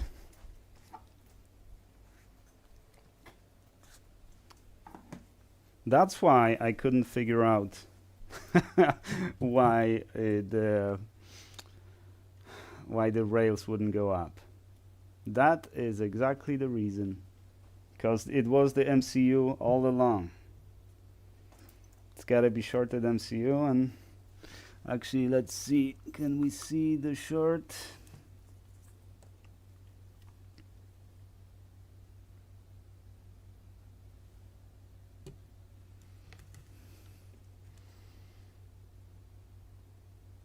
Because I tested it before. We have two. Oh yeah, yep. We got 1 ohm on the MCU. Yeah, the MCU is shorted. That's why no power rail. Jesus, so much work for nothing.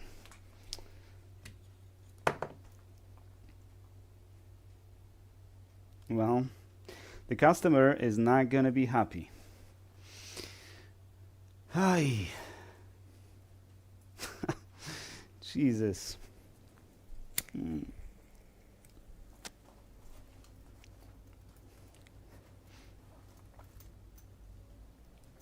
See, if it wasn't for, yeah, actually my fault, you know, I just kind of made all this work for myself, because I should have checked, but I've never seen the shorted MCU before. That's why it didn't even occur to me that this can be a possibility. God. Which means There's nothing wrong with this board. It works just as well. We probably, yeah, I can probably just turn it on now, and it will work. The power rails will go up.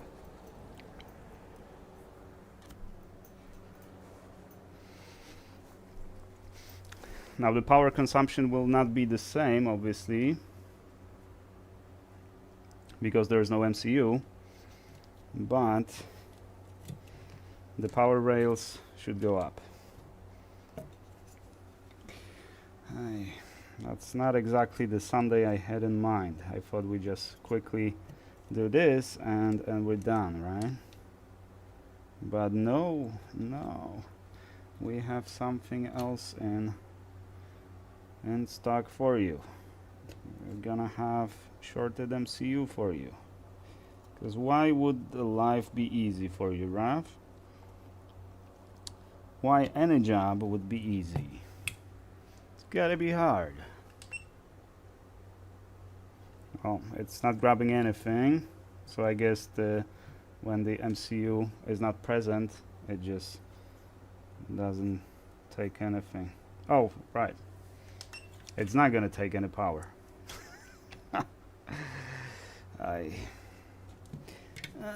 Let's go to voltage and let's check the rails, shall we?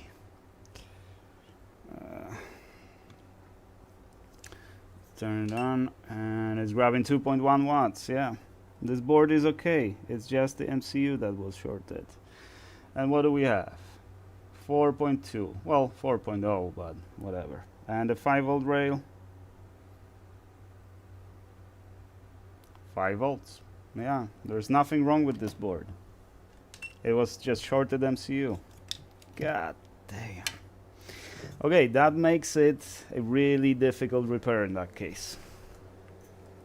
Because now, to actually fix that, well, we can't transfer any data from the shorted MCU, because how would you do that?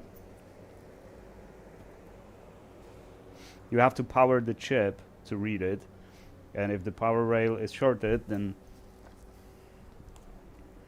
there you go. So the customer is gonna be thrilled, huh? But well, it's not much I can do in that case. Actually, you know, I'll just clone it to the other one, right? So I just put the old MCU back on this one. I mean, it doesn't matter which one at this point. Both boards are okay. But that's why, well, at least we learned something. Because I was really, I couldn't figure out the power issue, right? And I replaced so many components, so checked everything, except checking if the MCU is not shorted. So now I will remember to check if the MCU is not shorted.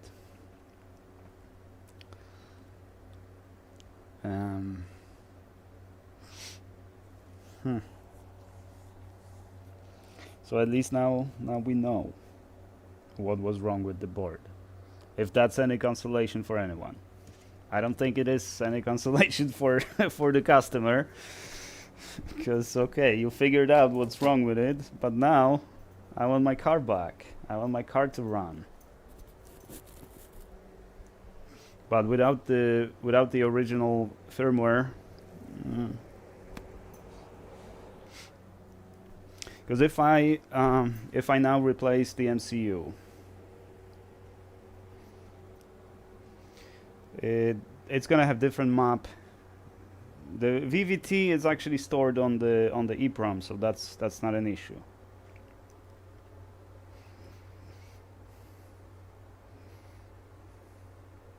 So that, you know, at least it should start, but it's not the same. It's not the exact same ECM. So I really don't think it's gonna work. What do you guys think? What shall we do? Should I just look for the exact replacement? It's been entertaining. Well, to me, the most entertaining part is when you're done. You connect the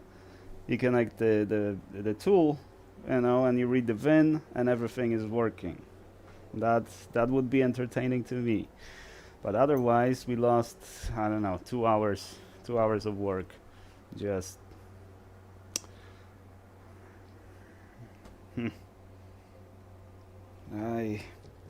why does it always have to be a weird issue like this? I mean, on one hand, I am satisfied that at least finally we figured out what was wrong. But it really didn't have to take this much time and effort. It really should have been just one measurement to confirm that the MCU is not shorted. And that's why the reading on those other chips, remember I even mentioned that. That little chip over here, right? This little guy was reading differently, right, on that pin. And then I noticed that that pin is going somewhere like it's going to the MCU, right? I couldn't confirm whether it's going to the MCU, but it looked to me like it's going to the MCU. That's why the reading was different. There was nothing wrong with the chip. It was the MCU all along. Hey. What a Sunday. 2:30. I'm ready for my beer. It's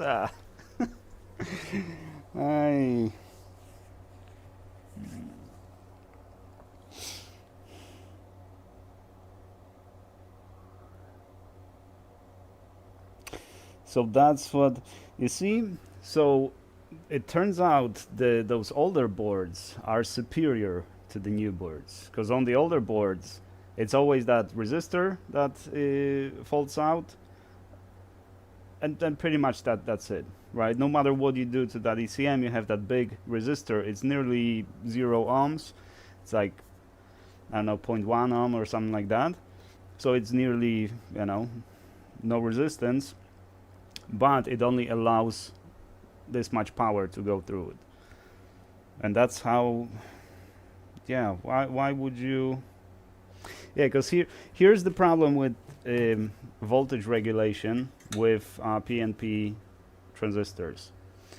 If it's actually a pretty, what was it called? The crowbar circuit. If you guys are into electronics, building electronics, there's a crowbar circuit that protects from this. So if you have a regulation like this, if you take away the ground, you get the whole voltage of the supply rail supplied to the chip, whatever you're supplying, in this case the MCU, right? It needs 5 volts, but if you take away the ground, it's going to receive 12 volts. So for that reason, we install crowbar circuits. It's basically a diode and the resistor. And that prevents the damage because the rail just shorts out through that diode, right? It's Zener diode with, say, 6.2 volt Zener diode, and if the voltage goes above 6.2 volts, or you can use 5.2 or something like that. If the voltage crosses over that Zener voltage, the Zener diode starts conducting, right?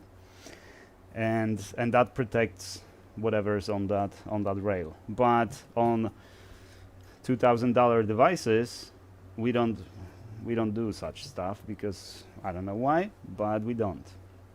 We just let the MCU fry, and that resistor on the older boards is probably a part of a crowbar circuit to protect it from this happening.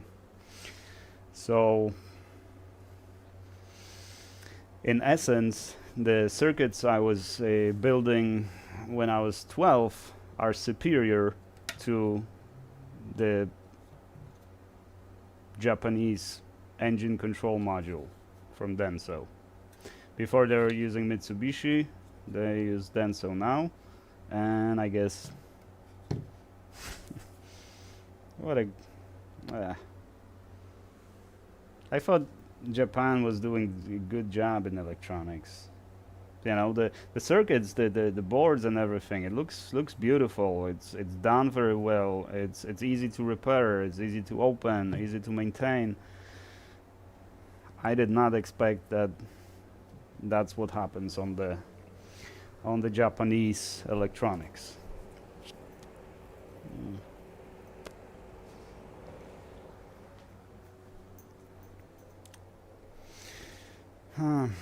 Well, there's the content for you. What are you gonna do? Well, I hope you guys enjoyed my misery. Well, you can't win them all, sure, but on the other hand, I'm just kind of mad at myself that I didn't figure that out earlier. Because all it took was just measuring that one cap for on resistance, and that would tell me right away that the MCU is fried, and there's not much we can do. But in that case, I don't know. Do we still charge for that, even though it didn't work? Because I should have known, right? Because I told the customer we need to swap the MCU because I can't figure out what's wrong with it, but that MCU was wrong with it. That's what was wrong with it. So I probably shouldn't charge for that, right?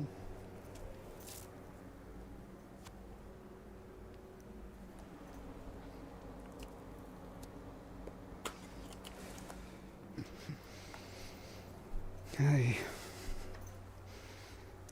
And I'm tired. I'm just tired. I don't want to put another MCU on this one, although that's going to be easier because now I would have to remove the MCU from this one and put the other one on, but that's not going to fix the problem. I mean, it's going to fix the problem. I'm going to be able to read the VIN on my desk. It'll work properly, right? I'll confirm that the MCU turns on. I'll read the fault codes and stuff like that, sure. But you put it back in the car, it's most likely not gonna work, or at least you're gonna have some issues on the dash, something like that. So no.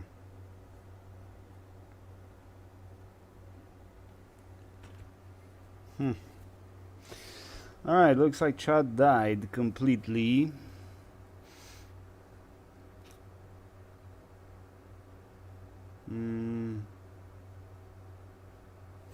Do I use AI for repairs? I take the pictures of the chips and I give it to the bot and I say identify the chip for me.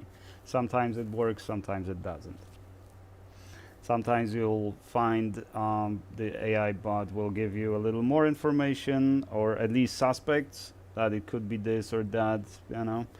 And sometimes it'll just send you on the wild goose chase. I use AI for coding, you know. I'll just draw a little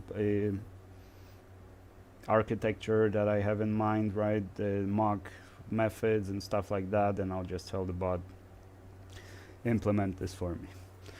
And then I still have to do it myself anyway, because I'm not happy with the majority of the implementations of the AI bot. I'm really not really satisfied.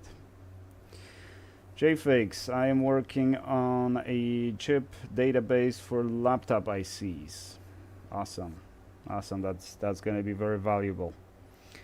Even if you don't know what the chip is, you at least know what it's responsible for from the reverse engineering and stuff. You confirm the diode readings. If you have something like that, it's awesome. And in many cases on the laptops, especially the laptops where I don't get the board view, or the board view is crappy, no components or anything, or not even connections and stuff like that. Sometimes I find like a picture of the board with markings, what the diode reading should be on each each rail and stuff like that. So that is really helpful, because at least you know where the problem potentially is. Small chips only have a manufacturer mark. It's hard to find an actual part number. Yep, that's usually where the bot can come in handy, where you just send a picture. But when you do, don't send a picture of the chip alone. Give it a little more context, right? Because sometimes the bot cannot figure out what the chip is based on the markings, but looking at the, there's a coil, there's a cup, there's a reverse polarity diode, right? And it might guide you to, measure these pins and tell me what the voltage is and stuff like that. And based on that, it can tell you that, I don't know what this chip is, but it looks like by the pinout that it's a buck converter, and this is the equivalent, and it should be the same, right? That kind of stuff. So it can be very helpful sometimes. So yeah, I use all the tools I can for these jobs. It's not going to give you much on the ECMs, and ironically, when I do ask about the ECMs, the majority, or the pretty much all the knowledge that it has is just based on my videos, on my reverse engineering stuff, right?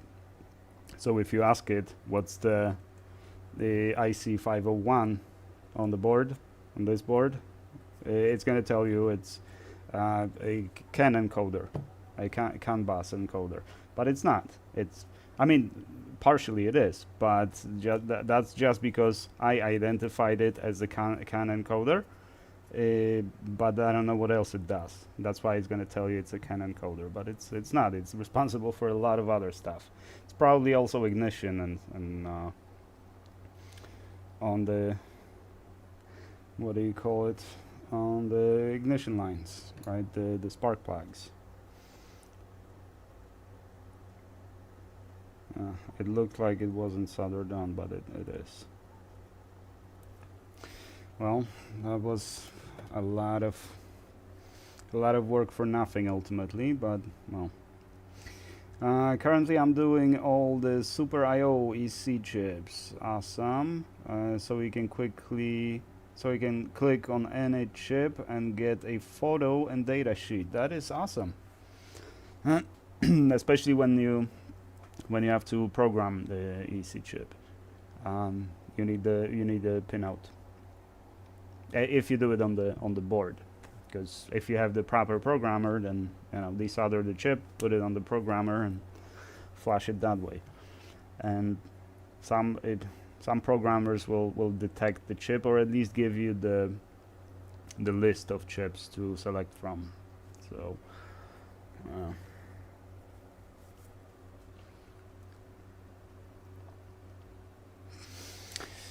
Hi, well. Bad news for the customer, but the only good thing is that we gained some knowledge today.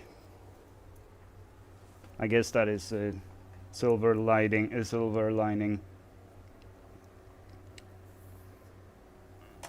for this repair session. Sometimes sometimes it takes a while to figure out the problem, but I was actually a little disappointed that I gave up on it, and just resorted into the MCU swap. So at least that's a little uplifting. I did figure out the problem eventually, and I was thinking, yeah, shall I just keep this board and keep working on it, keep diagnosing? I don't know if I would have found that,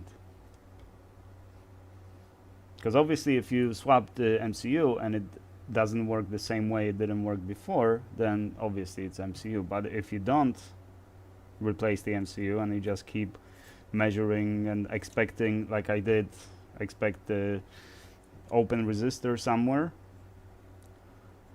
then I could have probably spent another week or two looking through the board and not find the shorted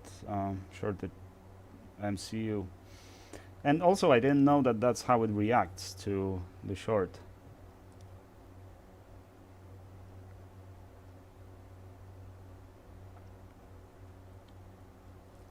Yeah. All right. Think we're gonna end the stream then. Not much going on, unless you guys wanna fix something else. Then let me know. But now we only have 9 viewers, so that's not a lot of traction today. I was expecting more viewers on a Sunday. We had like 25 on Friday or Saturday or Thursday. So I expected a little more today, but I guess everybody's tired. Or you guys are outside touching the grass. Fix Trump. I wish, man, but I don't have the expertise. I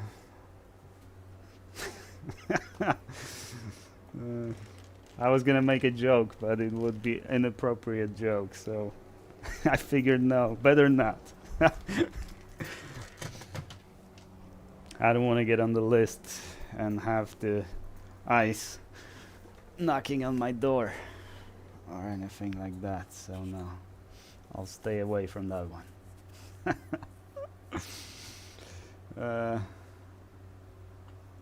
It's about content, not a whole lot of people like this stuff.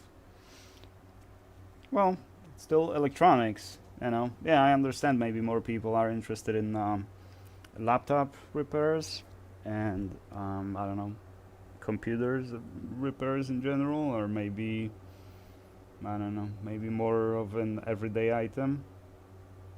But it is pretty valuable knowledge. It's good to be able to fix ECMs. You know, it's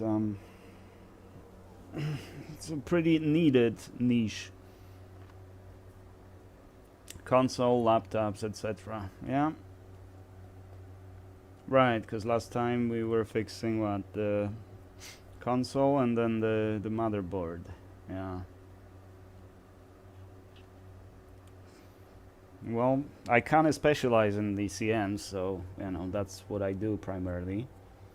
And lately it's been pretty slow. No one's sending laptops, and I'm still waiting on that damn USB-C port for that Nintendo Switch. I mean, I got a refund from one guy and I ordered from another source. They say they ship the next day and they ship from LA. But it's probably UPS ground or USPS ground advantage, whatever. So it's gonna be a few days before it arrives on the back of the truck to Georgia. It's the other side of the country after all, right?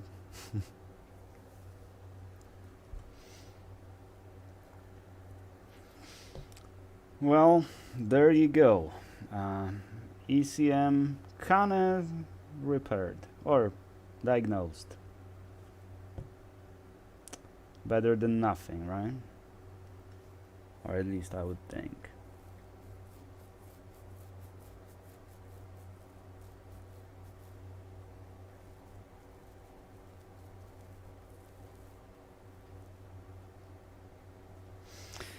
All right, fellas.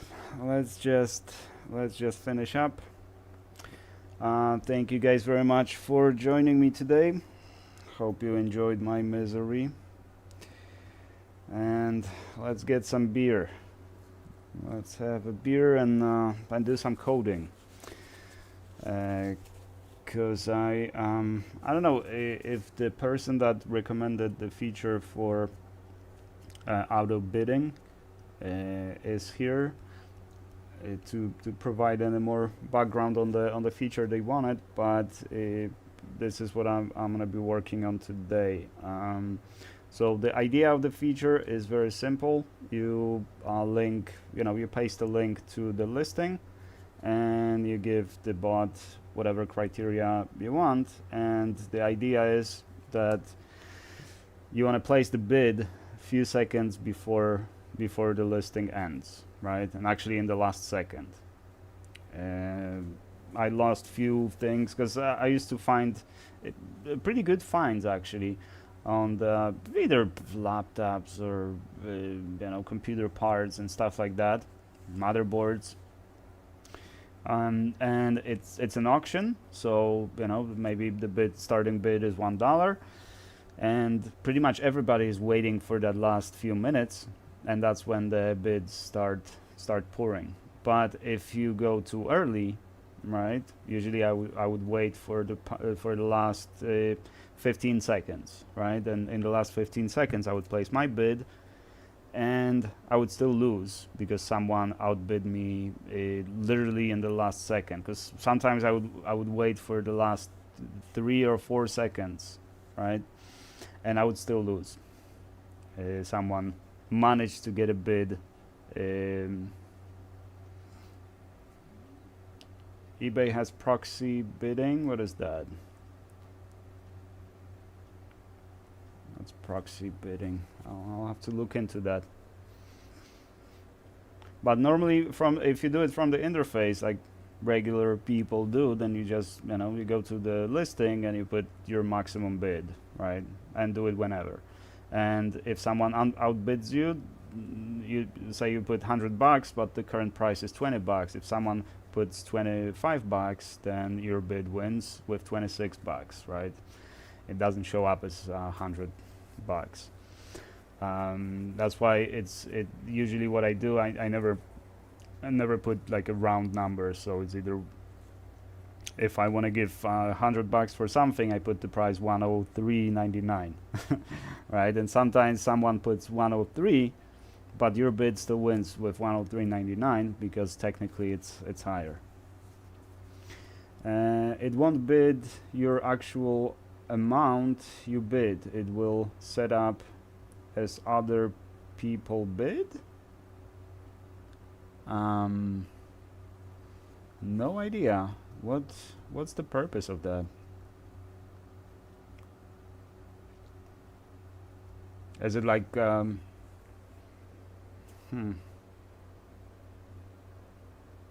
so you bid.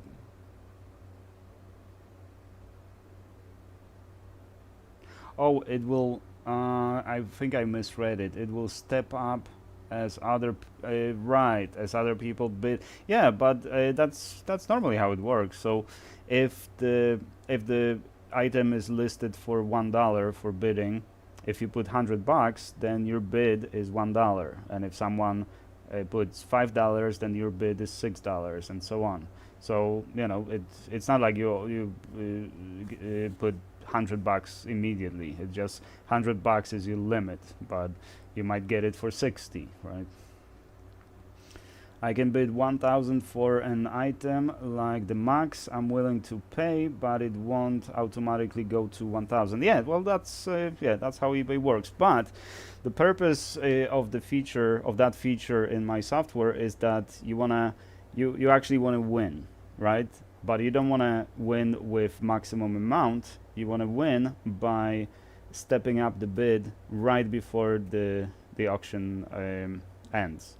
So the advantage of that is that within that last second, my software has the ability to put 5, 6, 10 bids, right?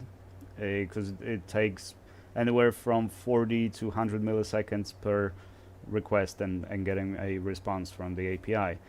So if you said, maximum,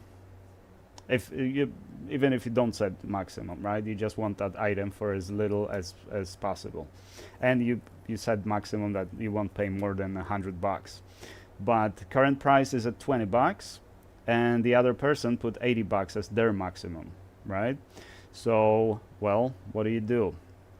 In the last second, you bid 30, and you're outbid. So you bid 40, you're outbid, and so on until you get to 60 or 80, whatever the other guy said, and you get you get the item for 80, 81 bucks or 80 something dollars, right? So it's just basically it's an automated method of doing that. That's how we used to do it manually, right? That's how we would get the best prices. So either depending on because if it's a hot item, then a lot of people are going to be waiting for that listing to end, and a lot of people will submit their biddings right before it ends. But if you do it from the interface, you have pretty much one shot, right? If you do it in the last few seconds, because by the time the page refreshes, it's already done, right? It's already over. You can't increase your own bid. And so the advantage of the machine is that it can do quite a few iterations in that last second of bidding. It's a pretty simple feature, but it is powerful. So, and technically the software is designed for the sellers, but I think it's a good thing to have for the buyers as well. In which case, for the buyers, probably it would be no subscription, just one-time payment, and you keep using it. But we'll see.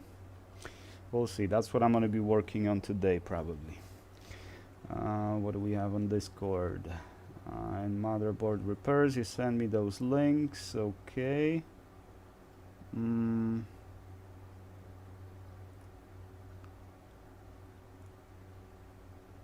Yeah. And let's see that.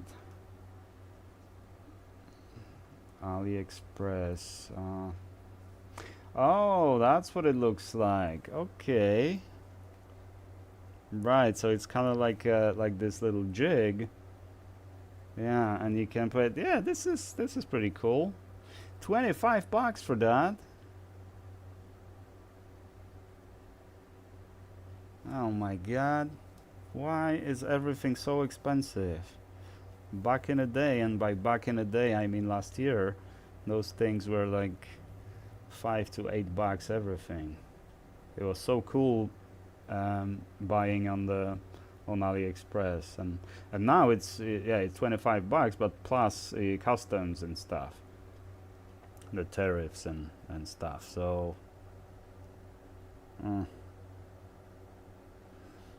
no, I'll pass on this, at least for now. Maybe when I get a job, if I ever get a job, maybe. But yeah, it's not super necessary for me to have that.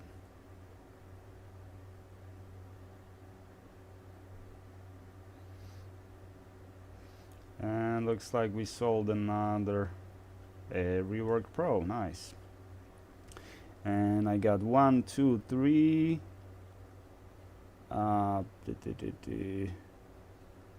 4, 5 rejections. Okay, that's what I get nowadays. It's an automated email, of course, because it's Sunday afternoon or Saturday evening.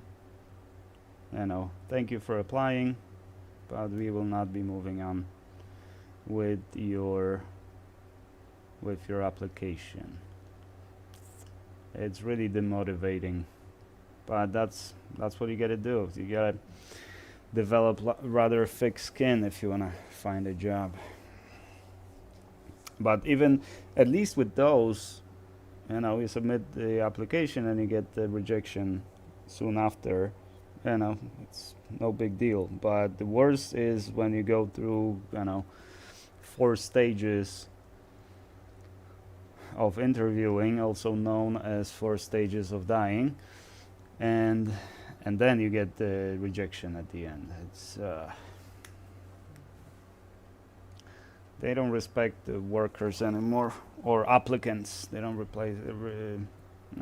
respect applicants' time anymore. Because if I'm interviewing actively for your position, for your company, then that takes away the time that I have to invest in other ones. So yeah, that's not cool. But what are you gonna do? Alrighty, fellas. Let's end here. Thank you very much for watching. Thank you for joining me. Hope you enjoyed. And I guess I shall see you, well, maybe tomorrow. We'll see, depending on what we have to repair. Hopefully I'll get that USB-C port and we can finish that game console, because it's been like 3 weeks already. Crazy. Alrighty, take care guys, and I'll see you